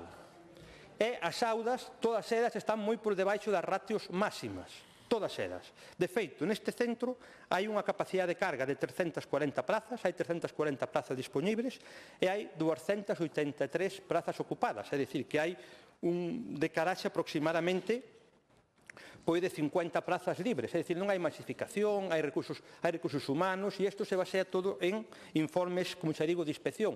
Ou vostede pensa, é preocupante, vostede pensa que nos servicios centrais da Consellería, o director xeral que vostede cita, ou eu mesmo, temos a capacidade de saber exactamente o que pasa en cada centro.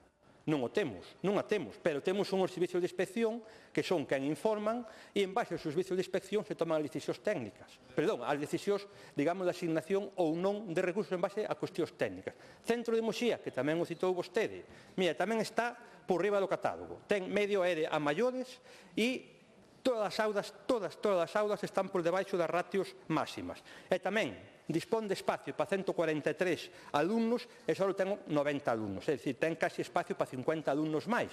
Está, entre comillas, disponible un tercio de alumnado máis. Podía falar tamén do Virxen da Barca, do Agra de Raíces e do que queira. Pero, bueno, a mí me dá a sensación de que a vostedes isto lle importa tamén relativamente pouco. Simplemente tiraron de fondo do armario para ter unha iniciativa de falar hoxe e acompañar ca súa intervención pois ao 10% dos profesorales que o 10% de profesores que estuveron en folga hoxe por a mañá. O digo porque esta iniciativa leva 3 meses no Parlamento. Non lle acordou hasta ahora activada. 3 meses no Parlamento. Registrado en concreto o 15 de setembro. Estamos casi en Navidad e non tiveron tempo para traer antes ao Parlamento á Cámara. Non tiveron tempo. Gracias. Non tiveron tempo. Eso demostra que lle importa máis ben. Gracias. Terminou o tempo.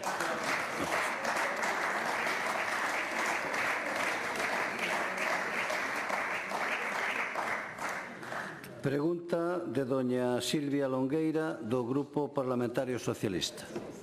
Gracias, presidente. Boa tarde, señor conselleiro. Bueno, vamos seguindo la estela. Aquí veño a preguntarlle por o CEIP Vicente Otero Valcárcel de Carral, que foi o que motivou no seu momento esta pregunta. E a pregunta, por se o tempo se me acaba, porque sempre se me acaba, ten a Consellería de Educación algunha proposta para paliar as deficiencias dos colexios da área metropolitana da Coruña respecto da educación inclusiva? Porque, como ben ve, xa o que acaba de decir sobre Muxía, despois vai a vir tamén da zona de Pontevedra a miña compañeira Paloma con outra pregunta ao respecto. O que pasaba no CEIP Otero Valcárcel de Carral, denunciado polo AMPA, é a falta de profesores de apoio coidadores dos alumnos con necesidades especiais, até o punto de que un alumno con grado 3 de dependencia foille denegado un coidador na aula, toda vez que o ano anterior ese mesmo alumno contaba con ese coidador dentro da aula. A situación é aínda máis complexa porque o centro conta con 60 alumnos que, tras unha avaliación levada a cabo polo profesorado, precisan, nalgúnha medida, apoios e cuidados dentro do ámbito da educación inclusiva. Con todo, só 30 deses 60 alumnos foron valorados. Esa é unha realidade latente. Temos este caso deste rapaz que foi solventado despois de que os pais saíran públicamente dicindo, co apoio da AMPA, co apoio de todos os veciños de Carral, manifestacións. Finalmente, este rapaz, hemos de decir que, tuveron que pasar unhas semanas e tivo ese PT que lle facía falta, que se obtivera o ano anterior. Pero a realidade que está sumersida en todo isto é que desta avaliación, con todos, só 30 deses 60 alumnos foron valorados con necesidades especiais. Entonces, tamén pasou o mesmo en Curtis, un caso moi parecido, que saíron os do CEIP, saíron a veciñanza, saiu a AMPA, e un neno que non chegara nen sequera ese curso, non chegara nen sequera a entrar na aula. É dicir, no caso de Carral, ainda o intentaron. Pero despois este neno de Curtis non podía, porque unha situación familiar non podía, de todos xeitos, dar a un neno con uns trastornos moi concretos e, ademais, con unha alta necesidade de asistencia na aula, non podían os pais leválo ao colexio ata que, finalmente, a Consellería decidiu que podía contar co persoal de apoio. Entón, isto non é unha cuestión desto que dicen vostedes de que son referentes e pioneiros. Hagan lo que hagan, son referentes e pioneiros. Non é unha cuestión deso, nin siquiera é unha cuestión de ser mellor que o siguiente, nin estar na lista dos hits de España.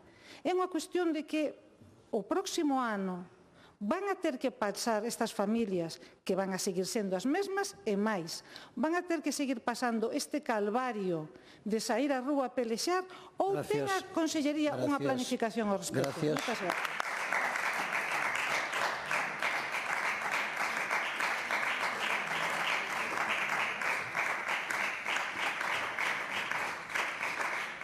Resposta do Conselleiro de Educación, Ciencia, Universidades e Formación Profesional.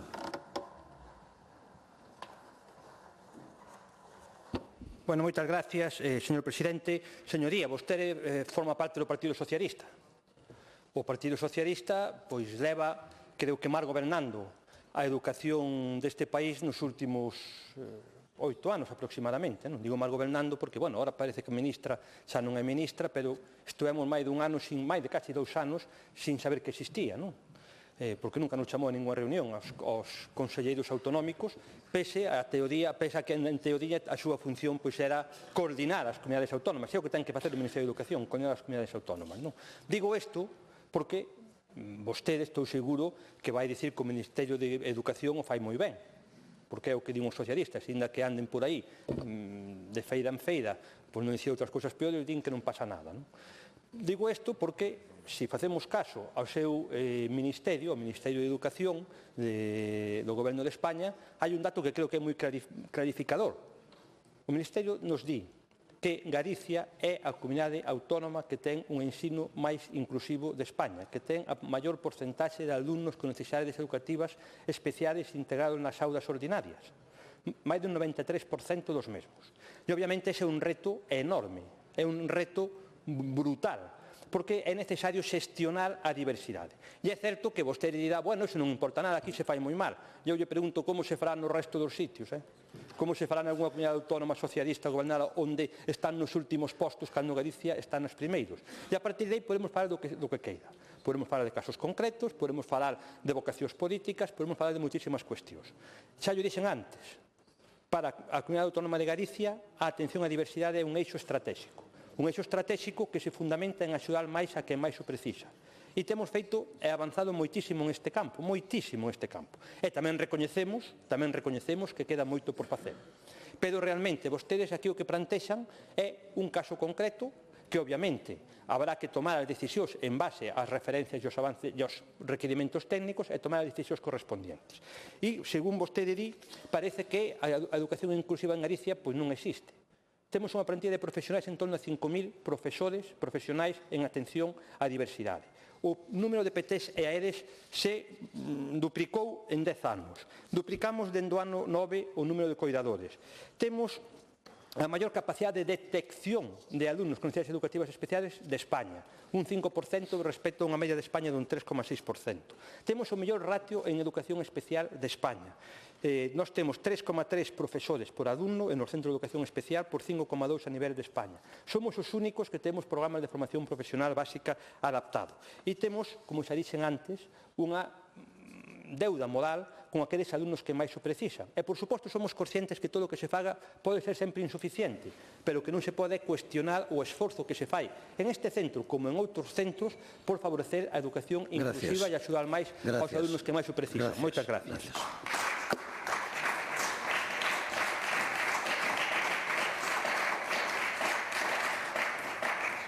Réplica, señora Longueira. Gracias, presidente. Bueno, a ver, eu me esperaba unha contestación dun profesor universitario, que ao final é o que vostede é. Estamos incluídos, non integrados. Hai unha diferencia entre ser incluído e integrado. Non está, eu digo porque ao mellor non o sabe. Porque estes nenos non están integrados, están incluídos. Se estuveran integrados, non faría falta isto. Non faría falta. Non faría falta que as familias, como di Miguel Ríos, o fixeran todo a pulmón, a pleno pulmón, porque é o que teñen que facer para que se lles escoite. Non lle estamos pedindo que señan vostedes maravillosos, é imposible, non van a ser nunca maravillosos. Estamos pedindo que fagan o que din. Entonces, poden decir ratios, poden decir o que queiran, os nenos non están integrados. Non están integrados. E entonces, isto non pasa en Carral, que foi un feito que xa lle dixen, o rectificaron as 3 semanas, ou en Curtis, que o rectificaron 2 meses despois. Pasa en Coruña, pasa en Arteixo, pasa en Carral, en Cambre, en Cerceda, en Culleredo, en Curtis, Oleiro, Sada. Este verres está Teixeiro na rúa pedindo o mismo. E despois temos a zona de Santiago, co Quiroga Palacios, co Monte dos Postes, a zona de Pontevedra, en Soutelo e en Cotobade. Claro, se non se ve o que non se quere ver, podemos decir o que queramos, pero o único que lle estamos dicindo é se ten vostede planificado e que medidas vai a ter para o próximo ano. Porque entón xa podemos avisar as familias que disfruten desta bonanza ata que chegue a época do cocido, porque despois van a ter que sair á rúa outra vez, porque é o que lles espera o ano que ven. Entonces, pásaros e flores, como di un amigo meu. Me parece moi ben que diga vostede aquí todas as bondades que ten o sistema. E tamén que recoñeza que eso fai, esa humildade tamén o fai humano, que recoñeza que ten moito que mellorar, porque estamos en política para mellorar, evidentemente. Pero conteste, a planificación vai existir para o ano que ven. Estos nenos van a non ter que sair as familias ás rúas. Moitas gracias.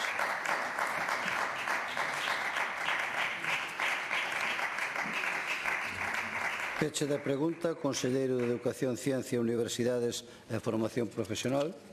Moitas gracias, señora Longueira, por a súa lección semántica. xa nos quedou claro que a vostedes tanto lle dá o que se lle diga, é igual, tanto lle dá, teñen os oídos suficientemente taponados para ter oídos soldos, igual que teñen os ollos soldos en estes casos e en outras moitas accións do día a día. Bueno, a verdade é que vostede dicía que non se ve o que non se quere ver. Pois é certo, é certo. Eso lle pasa a vostedes. Me vou quedar só no ámbito educativo. Eso lle pasa a vostedes moitísimo. Mire, en Galicia temos máis de 1.100 centros educativos. En Galicia, como xa dixen antes, as plantillas de educación especial se teñen reforzado moitísimo nos últimos anos e temos un dato do Ministerio de Educación que di o que di. E según vostede, non somos moi malos. A miña pregunta é como serán os outros? Como serán os outros que están moi por debaixo en un ranking que fai o Ministerio Socialista e que nos sitúa a nós a vanguarda de España. Cal dificultades problemáticas que temos e que temos que resolver. E claro, dá a sensación, tamén lava antes, que as decisións se toman de xeito arbitrario, nada máis lonxe da realidade. As decisións se toman con total transparencia en base a criterios técnicos, a unha serie de parámetros e a unha serie de informes que nos din o que hasta onde temos que chegar e hasta onde non temos que chegar. E sempre dando resposta ás necesidades reais do alumnado e perseguindo, por certo, a calidade, a equidade e a igualdade de oportunidades, algo que dificilmente se lle pode negar ao ensino galego. Vostede me fala deste centro en concreto, pois eu lle vou dar datos concretos deste centro en concreto, datos oficiales concretos que, obviamente, permítame que eu lle faga caso e que as decisións que se adoptan lle fagamos caso a estes datos. Mire, este centro ten 550 plazas, ofertan 550 plazas. Ten ocupadas 443, é dicir, ten máis de 100 plazas disponibles. Non hai masificación, se cumpren os ratios. E ten as plantillas necesarias para dar clases a máis de 100 alumnos dos que ten, é dicir, que pode organizar a actividade docente para cubrir tamén algunhas das necesidades educativas especiales que se plantean. Todas as clases, como se digo, están por debaixo dos ratios. Se cumpre, por certo, unha medida de ponderación que só hai en Galicia, que a veces se esquece a vostedes. Somos a única comunidade autónoma que un alumno con necesidade educativa especial pondera por 2 ou por 3 en función do grado de discapacidade para a conformación de grupos. Hasta non o copiou o Ministerio, mire vostede. Tamén fala de, como dicía, de masificación e de cadros docentes. Bueno, estamos por riba do catálogo e en profesores especialistas temos unha EDE, un PT a tempo completo e un PT compartido por riba do catálogo. Temos 0,5 profesionais por riba do catálogo porque lle corresponden un PT e unha EDE. E tamén, respecto ao coidador, vostede centra a pregunta no coidador. O ano pasado tiña un profesional coidador. Na actualidade ten 1,5. O ano pasado tiña este ano ten 1,5. O ano pasado había 2 profesionais PTSR, este ano hai 2,5. Hai máis profesionales que o ano pasado. Son suficientes? Home, eu entendo que unha plantilla que ten 100 plazas libres e que ten profesionais especialistas por riba do que marcan os ratios e por riba do ano pasado pode prestar, con dificultades, pero pode prestar unha boa atención educativa. Gracias.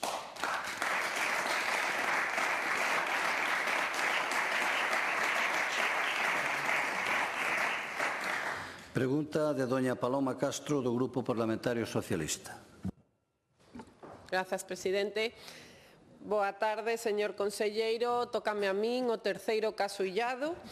Polo tanto, veño a lembrarlle o importante papel, o papel fundamental que os centros educativos situados no rural galego desenvolven para a cohesión territorial, a igualdade de oportunidades e a fixación de poboación no rural. E para iso é imprescindible dotalos de recursos suficientes para garantir o futuro das comarcas máis afectadas polo reto demográfico e evitar o despoboamento progresivo nestas zonas. E ata o presente curso, o CEIP Avelino Cachafeiro de Soutelo de Montes, en Forcarei, e o CEIP de Cerdedo, no Concello de Cerdedo Cotobade, contaban cun docente de pedagogía terapéutica compartido entre estes centros, que prestaba apoio educativo esencial ao alumnado con necesidades específicas de apoio educativo. E vostedes o suprimiron, e a supresión deste recurso docente supón, ademais dun retroceso na atención do alumnado con necesidades, un debilitamento dun servizo público que xa é por sí escaso no medio rural. A retirada deste profesor PT inexplicable e iso motivou múltiples concentracións tanto dos docentes como do alumnado como dos pais e nais na praza do Gaiteiro de Soutelo de Montes. E a presión social tamén exixiu ao goberno municipal da señora Cachafeiro, que estaba a mirar para outro lado, negociar coa Xunta e tanto a AMPA como a comunidade educativa veñen demandándolle a vostede e a súa consellería un compromiso. O seu goberno, a súa consellería non pode escudarse en argumentacións de normalidade, como dixo, ou no cumprimento de ratios legais para justificar a disminución de profesorado de apoio. As protestas son múltiples en todo o territorio galego, como nomeou antes a miña compañeira. O rural galego necesita políticas activas que reforcen as decisións e profundicen na súa vulnerabilidade, non que acentúen as desigualdades territoriais. En este caso en concreto, no de Avelino Cachafeiro de Soutelo de Montes, por exemplo, existe ademais unha realidade social que vostede coñece, que é a presencia dunha comunidade magrebí significativa. Isto fai imprescindible o reforzo educativo, tanto para facilitar a aprendizaxe do idioma como para garantir unha inclusión real e efectiva do alumnado no sistema educativo. Sen profesorado de apoio suficiente, a integración lingüística educativa convértese nunha carreira de obstáculos que perxudica tanto ao alumnado como ao conxunto da comunidade educativo. As palabras soan ben, vostede fala de pionerismo, de educación inclusiva, pero a realidade non se corresponde con iso. Por iso, hoxe volvo a insistirlle novamente, hoxe traio esta pregunta. Vai repoñer vostede de maneira inmediata a praza de profesor ou profesora de pedagogía terapéutica suprimida, garantindo que este curso, tanto CEIP Avelino Cachafeiro de Soutelo como CEIP de Cerdedo, conten con persoal especializado suficiente para atender adecuadamente ao alumnado con necesidades específicas de apoio educativo? E, en caso afirmativo, pode concretarme vostede en que prazo van facer e que dotación de horas van facer efectivas para a reposición desta praza e asegurarme que esta situación non se repetirá o ano próximo?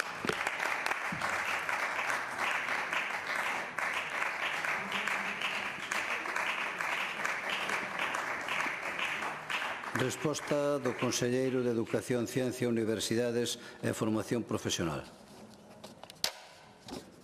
Bueno, moitas gracias, señor presidente. Señoría, bueno, parece ser que esta pregunta estaba activada para a Comisión Cuarta de fai uns días e que ha cambiado para o día de hoxe.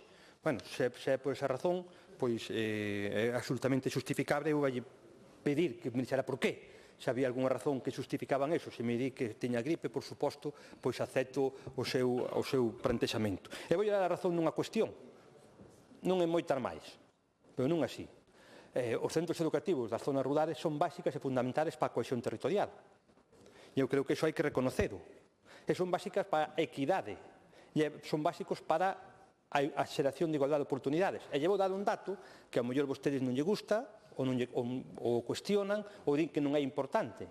PISA, que é un dos indicadores, hai máis, pero quizás sexa o indicador internacional de máis prestixio no sistema educativo, di que Galicia é a comunidade autónoma, xunto con Cantabria, máis equitativa de España, onde mellor se atenden ás necesidades educativas do alumnado con independencia do territorio no que vivan. Por exemplo, en Galicia temos no 90% dos concellos temos centros educativos. En España a media está en 50. Creo que é un dato importante, obviamente, tendo en conta a dispersión territorial e a estrutura xeográfica do poboamento. Pero vostede plantexa aquí que hai unha especie de abandono do rural, nada máis lonxe da realidade. Galicia ten un privilexio no ensino rural, e o ensino rural ten a mesma calidade, e o máis importante, os mesmos resultados co ensino urbano.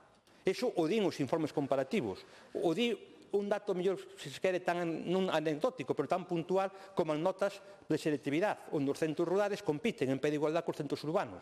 Teñen os mesmos programas, as mesmas oportunidades, e Galicia funciona como un distrito educativo único, onde, con independencia do concello, onde vai un neno ou unha nena ao colexo ou ao instituto, ten as mesmas oportunidades, os mesmos proxectos, os mesmos programas. E iso é unha riqueza de Galicia.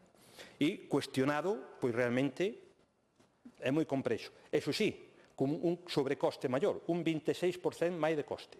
Por qué? Por a dispersión demográfica e por cuestións de escala. E creo que o PSOE faría ben recoñecendo isto. Así como recoñece a importancia da cohesión territorial, o papel que teñen para a cohesión territorial, recoñece tamén o esforzo que vai a comunidade autónoma para ter un ensino rural de calidade como efectivamente o ten. E mire, en este caso concreto, se está levando a cabo todas aquelas medidas que se puxeron en marcha dentro do acordo do ano 23 e que posibilitan un avance en manter a estrutura territorial e a estrutura laboral nos centros educativos do rural, especialmente nos centros educativos máis pequenos como son os que estamos a falar. Por certo, no bipartito, vostedes, con menos presión demográfica ou con menor crisis demográfica, cerraron 100 centros educativos. En 4 anos cerraron 100 centros educativos, co cual pouco teñen que dicir en este ano. Gracias, conselleiro.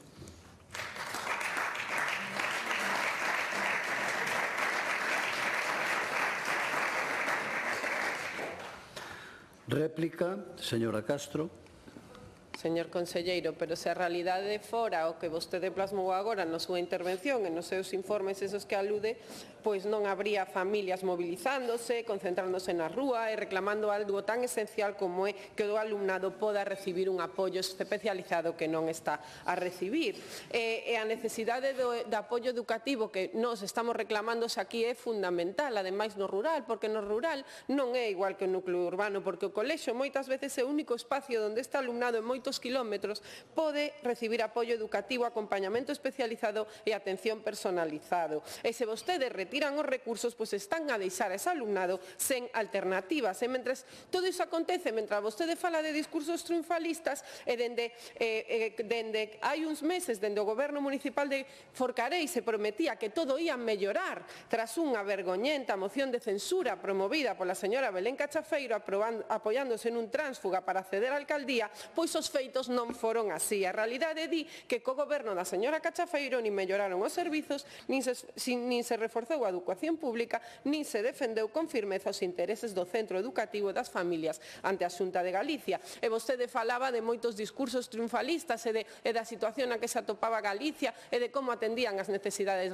do rural, pero que non me contestou foi exactamente a pregunta. Se van a repoñer vostedes o profesor PT que suprimiron destes 2 centros educativos para todos aqueles nenos con necesidades educativas especiais que por esa supresión quedaron sin asistencia. Van vostedes durante este curso a repoñer ese profesor PT ou van a seguir mantendo a todos esos nenos e nenas desasistidos? Van a repoñelo e mantelo durante todo o curso? Van a mantelo durante o ano que ven ou terán que volver os pais a mobilizarse tamén o ano que ven? Que van facer, señor conselleiro? Porque iso a toda agora non mo contestou e teño os pais e as nais de todos estes nenos e nenas e sobre todo aqueles que necesitan esa atención especializada esperando a súa resposta. Gracias.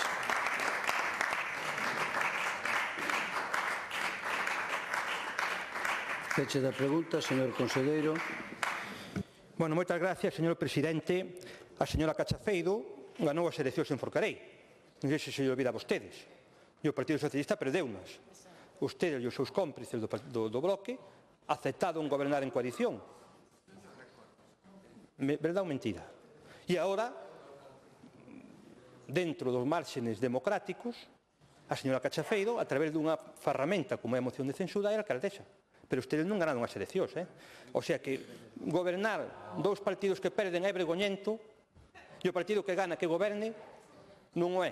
Perdón, ao revés, non o é. Por favor, ao revés.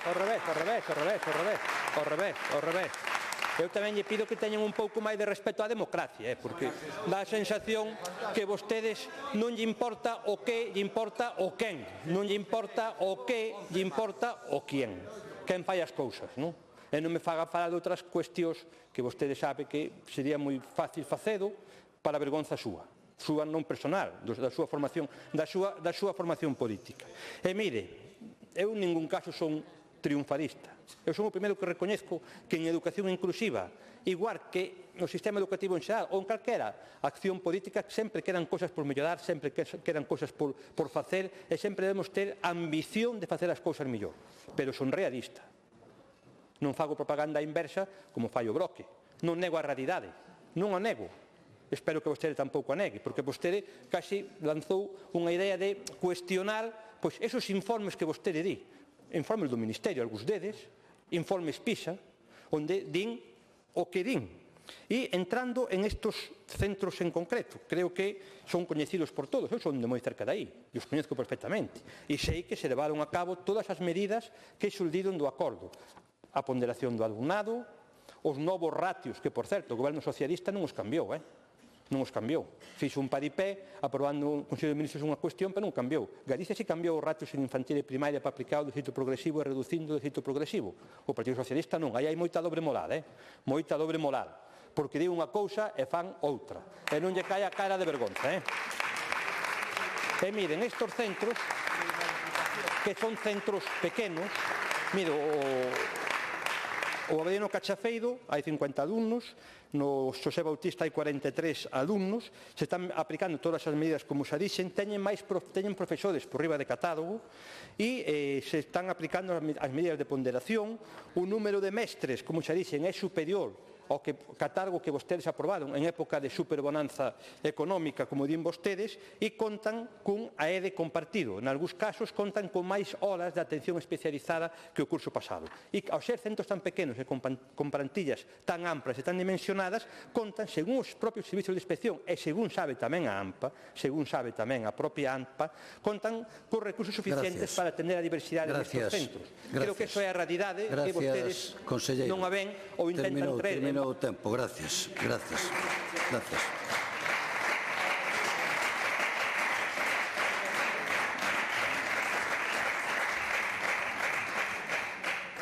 Pregunta da señora Amigo Díaz, do Grupo Parlamentario Popular. Gracias, señor presidente, señor conselleiro. Desde o Partido Popular formulámoslle esta pregunta pola importancia de coñecer de primeira man os últimos avances nunha estrutura sanitaria que marcará un antes e un despois na nosa comunidade. No ano 2021, a Fundación Amancio Ortega comprometeu unha doación de 280 millóns de euros á sanidade pública española para a adquisición de 10 aceleradores de protóns destinados a técnicas de protonterapia. E quero comenzar poñendo en valor e agradecendo públicamente esta contribución, que permitirá que Galicia dispoña dunha tecnoloxía punteira ao servicio de todos os pacientes, tanto galegos como da nosa contorna. Dentro destes 10 equipos, todo apunta que o Centro de Protonterapia de Galicia será o primeiro centro público de protonterapia en entrar en funcionamento en España.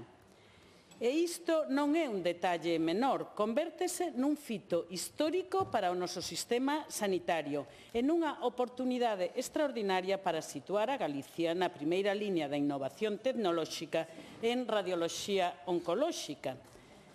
A posta en marcha deste centro será, sin dúbida, unha das actuacións tecnolóxicas máis relevantes da última década da sanidade galega. Estamos a falar dunha infraestrutura estratéxica que permitirá incorporar unha técnica de irradiación de alta precisión empregada só en poucos centros europeos, especialmente indicada en tumores complexos para aqueles que se localizan en áreas anatómicas de extrema sensibilidade e de forma moi destacada para o tratamento do cancro infantil, onde os beneficios en termos de menor toxicidade e mellores resultados en saúde son incuestionables. Todos somos conscientes de que un equipamento desta complexidade require diversas fases técnicas, organizativas e de seguridade para garantir que a súa posta en marcha sexa nas mellores condicións. E precisamente porque se trata dun proxecto de enorme magnitude, cun investimento público moi significativo e cun impacto directo na vida de moitos pacientes, resulta esencial que este Parlamento coñeza con detalle cal é a planificación, que fitos se teñen cumplido e cales son os prazos previstos para a súa entrada en funcionamento efectiva. Eu xa sei que a oposición non lle gusta isto, incluso causa risa entre moitos membros da oposición, pero nós queríamos preguntarlle hoxe, señor conselleiro, cales son as previsións para a posta en marcha do Centro de Protonterapia de Galicia, chamado a ser o primeiro centro público deste tipo operativo no noso país. Máis nada e moitas gracias. Gracias.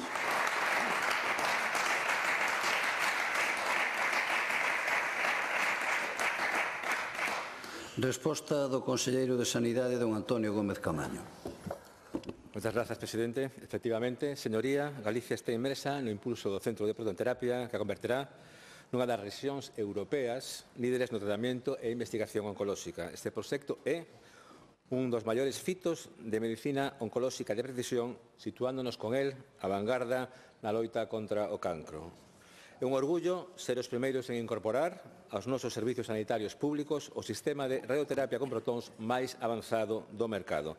Ante a oportunidade que nos brindou a Fundación Amancio Ortega co impulso deste proxecto, só cabían dúas respostas racionais: o agradecemento e a celeridade. Agradecemento polo seu compromiso sobradamente acreditado desde hai tempo coa sanidade pública.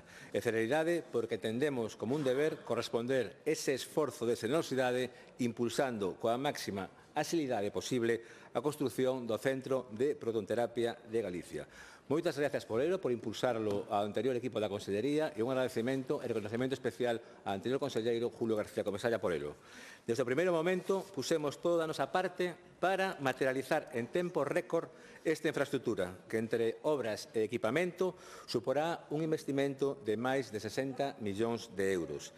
E foi precisamente ese empeño o que nos permitiu situarnos como comunidade que ten máis avanzado o proxecto de protonterapia dos 10 proxectos en marcha no Sistema Nacional de Saúde.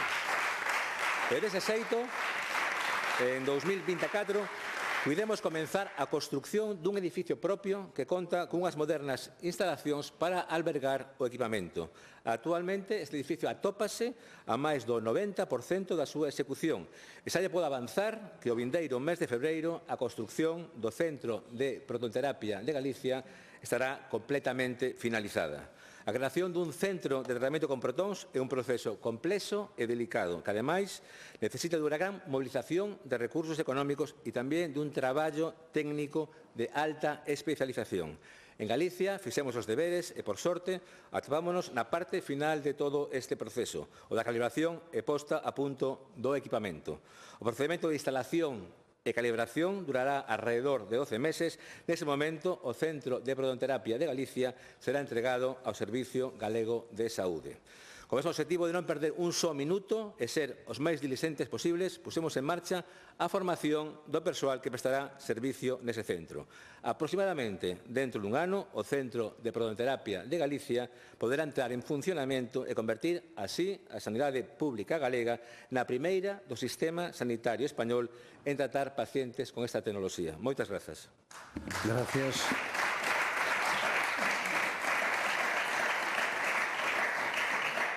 Réplica, señor Amigo. Moitas gracias, señor conselleiro. En primeiro lugar, agradecerlle a claridade da información que acaba de ofrecer, porque é fundamental que todos os grupos desta Cámara coñezan con rigor o avance dunha infraestructura que vai a situar a Galicia na primeira liña de loita contra o cancro. Aquí non hai lugar a especulacións, aquí hai datos, hai planificacións e hai feito. E permítame lembrar algo importante. O pasado 29 de novembro tuvemos a oportunidade de estar presentes nun momento clave como foi a instalación do ciclotrón, o corazón da protonterapia.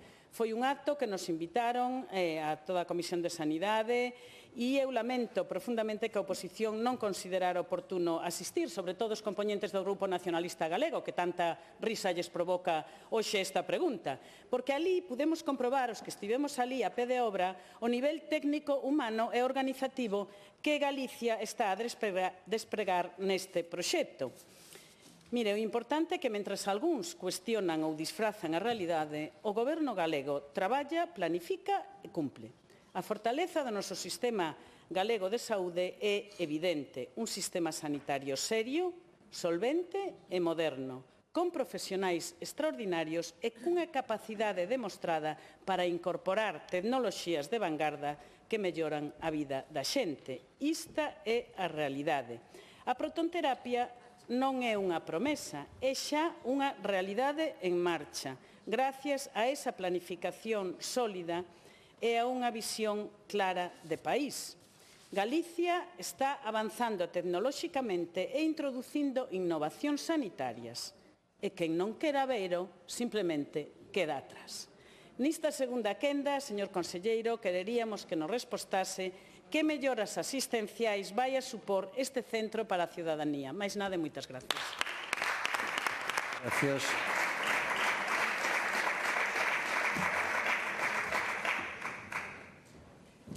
Peche da pregunta, conselleiro de Sanidade.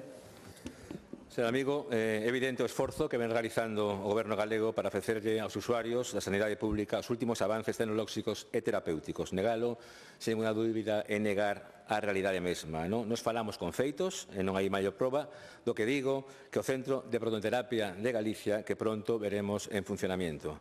Grazas á responsabilidade e á diligencia da Xunta de Galicia, o vindeiro febrero estarán completamente rematadas as obras do centro e dentro de aproximadamente un ano a sanidade pública galega será a referencia de protonterapia para toda España. Unha vez as instalaciones entren en funcionamento, estamos en disposición de tratar ao alrededor de 250 pacientes cada ano. Pacientes que recibirán a terapia oncolóxica máis avanzada do mundo e todo isto na sanidade pública galega. A inclusión da protonterapia na carteira de servicios do Servicio Galego de Saúde non substitúe a outros tratamentos, senón que os complementa como unha ferramenta de alta precisión contra o cancro. Fai que se podan tratar tumores en todas as localizacións, incluído os de difícil acceso, aqueles que están próximos a estructuras críticas, e a vez reducir os posibles efectos secundarios da radioterapia. Atenderemos especialmente as necesidades médicas daqueles pacientes oncolóxicos con longa supervivencia, sobre todo na poboación infantil. A postura que a Consellería de Sanidade fai pola innovación sanitaria sitúanos na vanguarda sanitaria, a vez que continuamos apostando por diagnosticar con celeridade, vías rápidas, ofrecer atención personalizada e buscar as terapias máis efectivas e con menos efectos adversos. Este centro, xunto co de terapias avanzadas, que o vindeiro ano comenzará a produción propia, van a supoñer un antes e un despois na atención ao cancro en Galicia. Como conselleiro e como especialista en oncoloxía radioterápica, non me podo sentir máis que satisfeito por todos os por todos o traballo realizado por os diferentes departamentos da Consellería de Sanidade e por a enorme xenerosidade con que está traballando en este ilusionante proxecto. A nosa prioridade é seguir mellorando o noso sistema de saúde, que é xa excelente, e facelo da man dos extraordinarios profesionais cos que contamos, que demostran esa Galicia calidade que de tanto nos sentimos orgullosos. Moitas grazas. Gracias.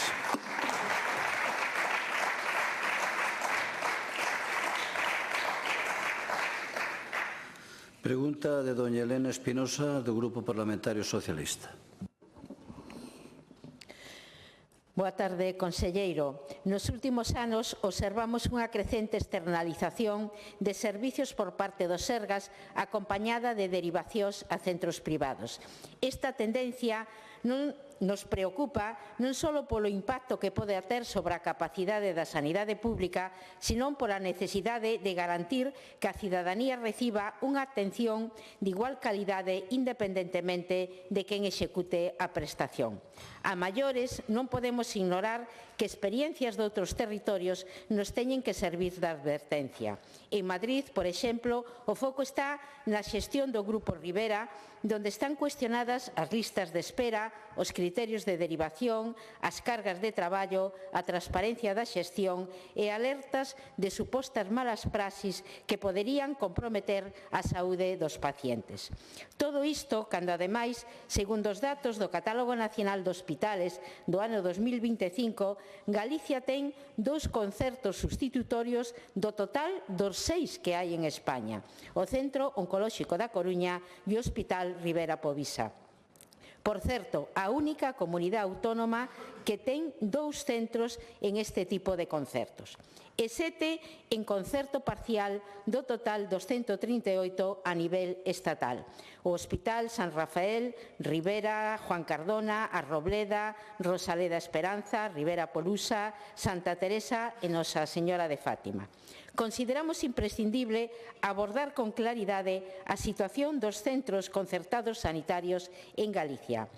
Este podía ser, señor conselleiro, un bo tema para que vostede comparecese e pudera dar explicacións con detalle, porque é obligación da Administración garantir que toda a prestación financiada con recursos públicos cumpla os estándares de calidad e de seguridade do paciente.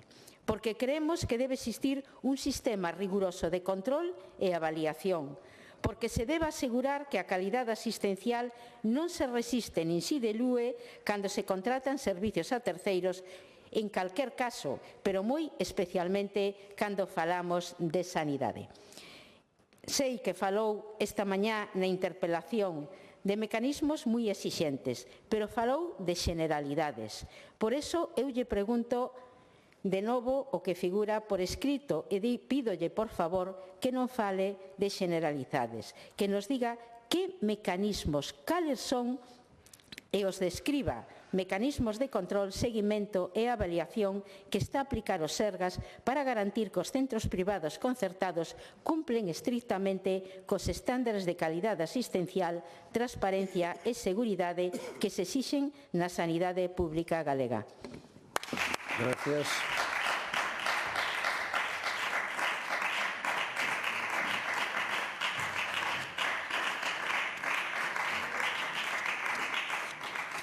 Resposta do Conselleiro de Sanidade. Grazas, Presidenta. Señoría, sei que estivo atenta pola mañán. Polo tanto, debería ter claro xa cal vai ser a miña resposta á súa pregunta. É llamativo, que sorprende que o PSOE traia hoxe este asunto á Cámara. Non será máis ben que recibir unha orden de arriba para levar este tema aos parlamentos autonómicos para axudar a constante sangría de escándalos? Porque ben sabemos que a Dirección Nacional está interesada en desviar a mirada das múltiples denuncias que invaden o entorno do presidente Sánchez. En todo caso, fai unha pregunta e vou a responder. Mire, o contrato que a Xunta formaliza con os centros concertados ten mecanismos de control e seguimento para que se cumpra o acordado e garantir a máxima calidade asistencial aos pacientes. Como en todos os procesos ou procedimentos de contratación, establézase a figura responsable do contrato, que se encarga de supervisar o cumprimento das tarefas a desenvolver por parte dos contratistas. Neste contrato, esa figura vese reforzada complementándose con outros órganos que permiten levar a cabo o seguimento diario de execución e control no cumprimento das prestaciones establecidas. E no caso de novo contrato de servicio suscrito con Povisa, constituíse unha unidade de supervisión e control para garantir día a día o cumprimento das obrigas contractuais e a súa execución. Esa unidade encárgase de revisar a actividade registrada para os pacientes atendidos, revisar o dimensionamento dos recursos humanos, revisar o cumprimento dos protocolos e procedimentos autorizados, revisar o seguimento e implantación do IANUS, verificar o cumprimento dos obxectivos de calidade e revisar a prestación farmacéutica. Desde o día 1 desa asignatura do contrato, a sanidade está constituída con empregados públicos que fan o seu labor de maneira independente e rigurosa. Están vostedes, acaso, poñendo en dúbida ese traballo? Pídoles que responsablemente deixen de inventar dúbidas sobre a sanidade pública galega, sobre os funcionarios e sobre os médicos que atenden a toda a población sanitaria de Galicia. Máis nada e moitas grazas. Gracias. Réplica, señora Espinosa. A ver, señor conselleiro, sangría sí que a que sufren os pacientes que están esperando ser atendidos. E vostede sí que recibe órdenes e as encaixa malamente nunha pregunta que non sabe moitas veces nin por onde vai. Pero mire, eu lle decía que debería comparecer porque este é un tema que necesita moita explicación e a súa explicación, o que dixo hoxe, xa o lemos na prensa, xa escoitei esta mañán o que dixo, xa tamén oín as declaracións que dixo o señor Rueda, pero fala de protocolos, de auditorías, de mecanismos habitualmente empregados polos Sergas, mas hoxe precisamos saber, non teoría, precisamos saber realidade. E se eses mecanismos funcionan, e se se aplican con rigor, e se realmente garanten que os centros privados concertados ou sustitutorios compren os mesmos estándares que os da sanidade pública. Porque, señor conselleiro, se falamos dos hospitales que teñen concerto, no que vai de legislatura xa fallaron os seus controles, o menos nun que saibamos. Estou a falar da Robleda. Daquela, a Xunta non nos alertou, tuvo que ser o defensor do pobo que emitiu un informe demoledor sobre dito hospital, onde se contrastaron malas praxis, contincións mecánicas injustificadas e un largo etcétera. Incluso tamén se desconfiaba de agresións sexuais. E isto ten un nome, que é neglixencia por omisión na labor de inspección e seguimento. Porque a realidade é que cando vostedes externalizan servicios están poñendo en mans privadas unha parte de responsabilidade que corresponde ao sector público galego e poida que os intereses non señan coincidentes. Hoxe en día supoño que é unha gran preocupación non para o Partido Socialista, senón para a xeneralidade da ciudadanía. Por eso traémola aquí e non por os motivos que vostede dixo. Por eso, se fai o favor, escoite tamén o Consello Galego de Médicos que o pasado día 9 tamén lle pediu garantías para que en Galicia non poida darse un caso similar ao que estamos falando. Gracias.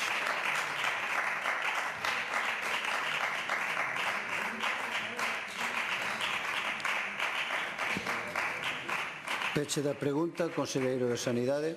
Gracias, presidente. Insisto en que o que máis perverso me resulta de todo isto é que sexan vostedes, precisamente, os que teman a criticar o modelo de concertos que ten a Xunta de Galicia, neste caso na Consellería de Sanidade. O PSOE, que cando gobernaba a Xunta daballe máis recursos a un hospital privado, o PSOE que asinou manter e potenciar os instrumentos de concertación e cooperación público-privada, o mesmo PSOE que garantiu a unha empresa privada que a construcción do novo Hospital Público de Vigo non lle ia a perjudicar o seu negocio.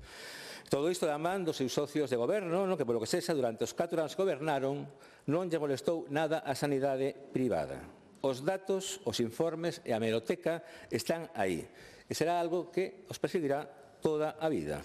Por lo tanto, señoría, lecciones de xestión sanitaria por parte de PSOE ninguna. Non será leccións, e menos en lecciones de xestión sanitaria pública, porque a privada parece que se les dá moi ben. E digo porque cando vostedes gobernaban, buscaban beneficiar a Povisa, que por aquel momento tiña unha poboación asignada de case 30.000 pacientes máis. Na pasada legislatura, cando este Parlamento votou unha proposición non de lei para limitar o gasto en concertos sanitarios ao 6% do gasto sanitario total, o seu grupo opúsose. Deberán explicar vostedes por qué. O 6% que se votou nesta Cámara non é unha cifra mágica ni arbitraria. Sabe a que responde? É a cifra a que chegou o bipartito cando gobernou, que aumentou un 48% o gasto en concertos. Aumentou un 40% en concertos, Pero bueno, voy a explicar, como queréis obtener máis detalles do que é, por exemplo, dos controles que temos en Hospital Povisa, Bueno, en primeiro lugar, o novo contrato, o novo servicio obriga a Povisa a realizar investimentos en infraestructuras e en equipamentos, 5,8 millóns de euros en este ano e o próximo. Os contratos supón unha mellora nas condicións laborais dos traballadores, pois se obrigou a empresa a aplicar incrementos retributivos pactados no convenio colectivo que supoñen unha suba do 3%. E, en terceiro lugar, a integración da historia clínica electrónica. Non hai maior sistema de control. Un sistema que permite e garante a continuidade asistencial. Se o paciente asiste a outro centro do Servicio Galego de Saúde, e, ademais, inclúe os datos sanitarios na aplicación de saúde. En definitiva, señora Espinosa, as medidas de control e supervisión dos servicios sanitarios prestados por contrato son exhaustivos e garanten a calidade asistencial. A diferencia de vostedes, nós actuamos con feitos mellorando a vida dos galegos. Moitas gracias e felices festas a todas e todos. Gracias.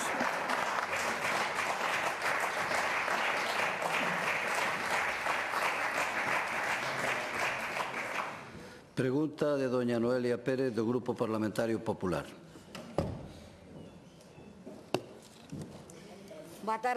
Boa tarde, grazas, presidente. Discursos exemplares, pero comportamentos indefendibles, ese é o Partido Socialista e o Bloque Nacionalista Galego dos últimos tempos.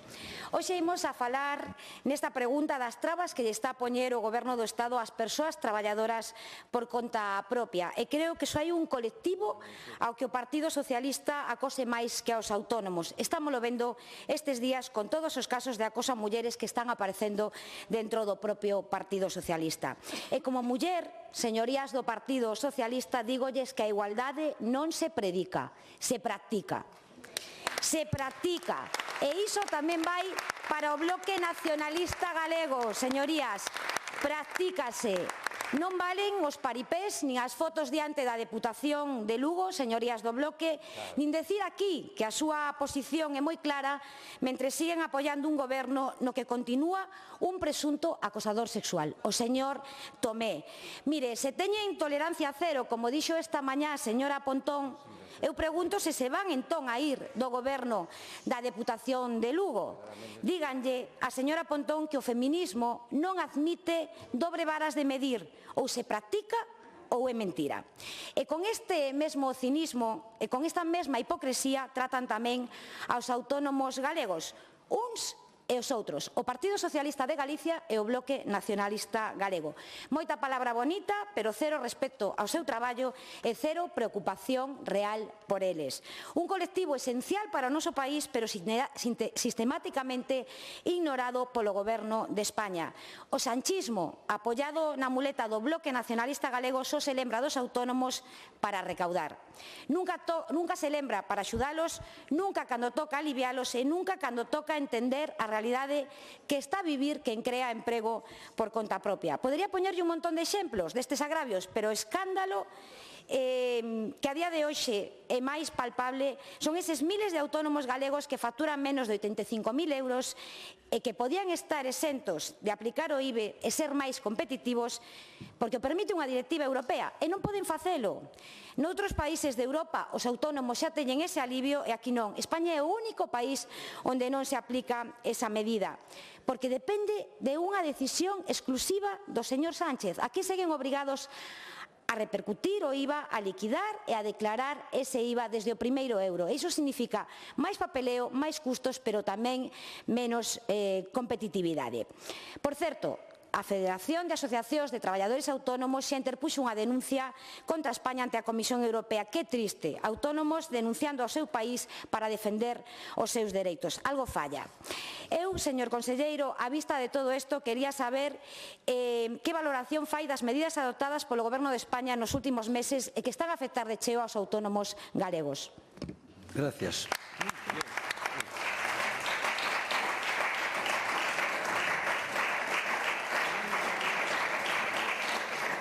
Resposta do conselleiro de Emprego, Comercio e Migración, don José González Vázquez. Gracias, señor presidente. Falando dos autónomos, decir que Galicia é a terceira comunidade autónoma en peso específico dos autónomos respecto do total de cotizantes. Estamos 4 puntos por riba da media nacional. Pero, ademais, España é un país de pequenas e medianas empresas. 99% do noso tecido empresarial son pequenas e medianas empresas, moitos deles pequenos autónomos, incluso sin postos, sin traballadores por conta allea.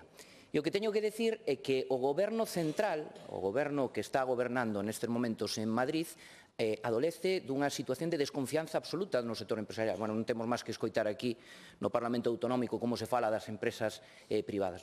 Isto se traduce nun exceso de carga legislativa, un 16% por enriba da media da Unión Europea, nun infierno fiscal para o sector empresarial e, por suposto, tamén nunhas medidas laborais que non teñen para nada en conta a idiosincrasia das nosas empresas. No que se refire ao inferno fiscal, eu doulle un dato. Do 2018, cando entrou a gobernar este goberno, o 2024, saben canto subiu a recaudación tributaria en España? Un 40%. A maior parte desto no IRPF e no imposto de sociedades. España está entre os 5 países máis desenvolvidos de todo o mundo que ten un maior esforzo fiscal as súas empresas. Entre os 2 países da Unión Europea que máis subiron os impostos ás empresas nos últimos anos. Por lo tanto, ese inferno fiscal que decía se está vendo tamén ao respecto dos traballadores autónomos. Sin ir máis lonxe, mencionaba vostede o réxime do IVA franquiciado para os pequenos e medianos empresarios por debaixo dos 85.000 euros. E un gadolle algo máis. É precisamente ese afán recaudatorio que impide que se aplique aquí ese réxime franquiciado, porque permitiría que parte dese IVE quedara ingresado neses pequenos e medianos empresarios. Pero díxeme tamén que lle diga o grotesco que foi a implantación do Verifactu, que sabe que era un sistema informático no que eses pequenos empresarios tiñan que trasladar todos os seus datos fiscais á Axencia Tributaria. Logo de decir por activa e por pasiva que era absolutamente imposible que non se empezara a aplicar o 1 de xaneiro do ano 2026, que pasou? pois chegaron os de sempre, os cataláns, presionaron e efectivamente parouse a súa aplicación para 2027. Non digo que non este ben que se paralice esa aplicación, pero saben a inseguridade xurídica que lle xeraron a todos esos pequenos e medianos empresarios.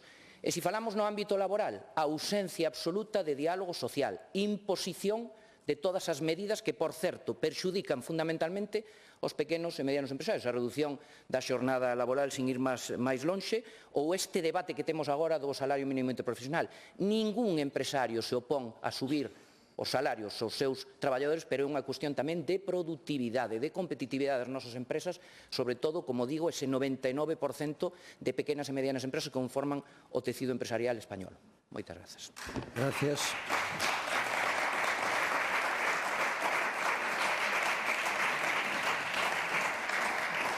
Réplica, señora Pérez López. Grazas, conselleiro, señorías. Miren esta imaxe, non é propaganda, non é un cartel electoral e está de máxima actualidade. Autónomos, persoas traballadoras por conta allea nas rúas dicindo que o goberno está os exprimindo como limóns. E o limón xa está seco, señorías. Así están os autónomos, secos grazas ao goberno deste país. E aínda así, o sanchismo síguelles pedindo cada vez máis e síguelles dando cada vez menos. Os autónomos non poden seguir sendo caixeiro automático do sanchismo neste país.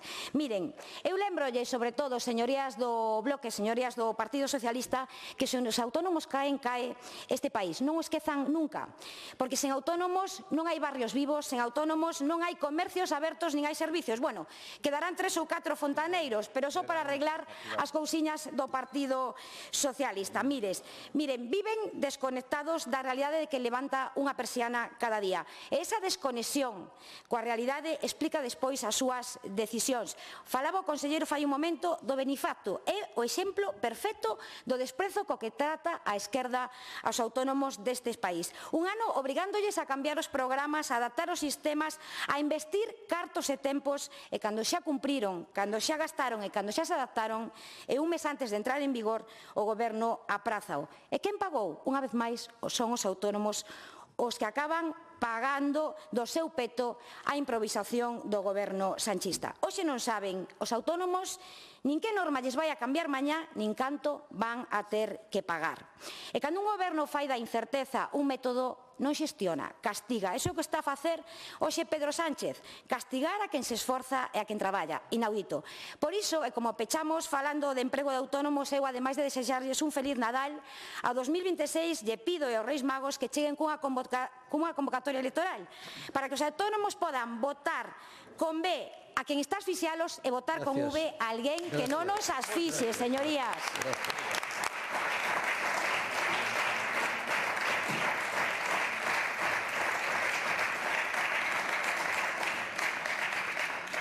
Peche da pregunta, conselleiro de Emprego, Comercio e Emigración.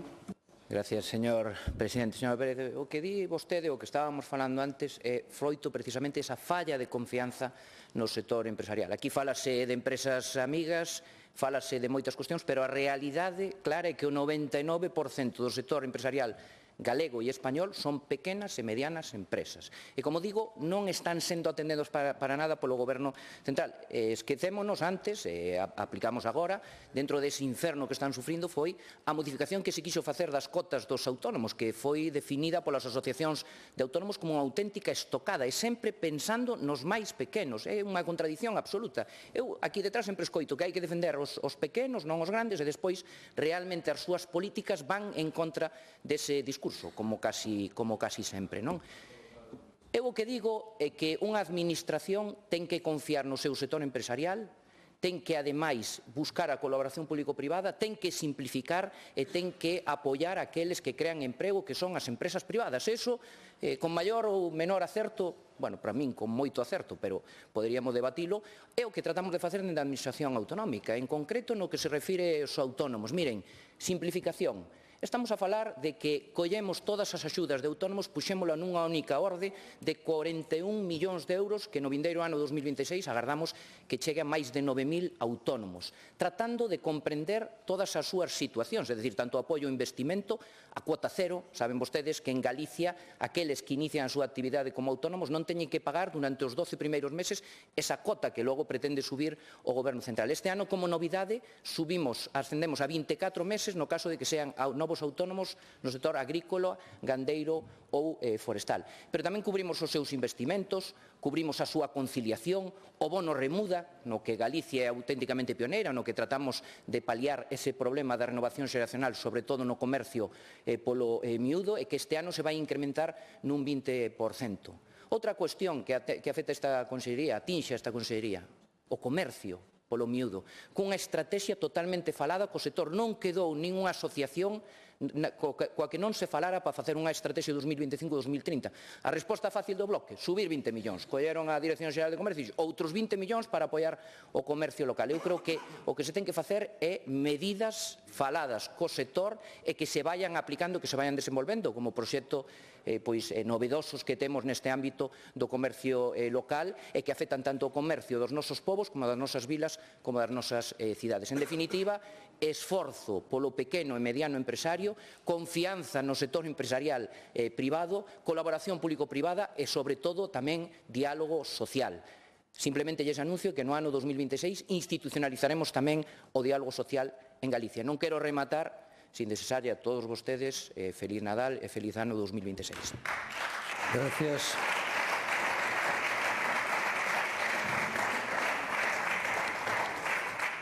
Bueno, pois chegados tamén a este punto, nada, feliz Nadal, que o pasemos o mellor posible a todos e a todas.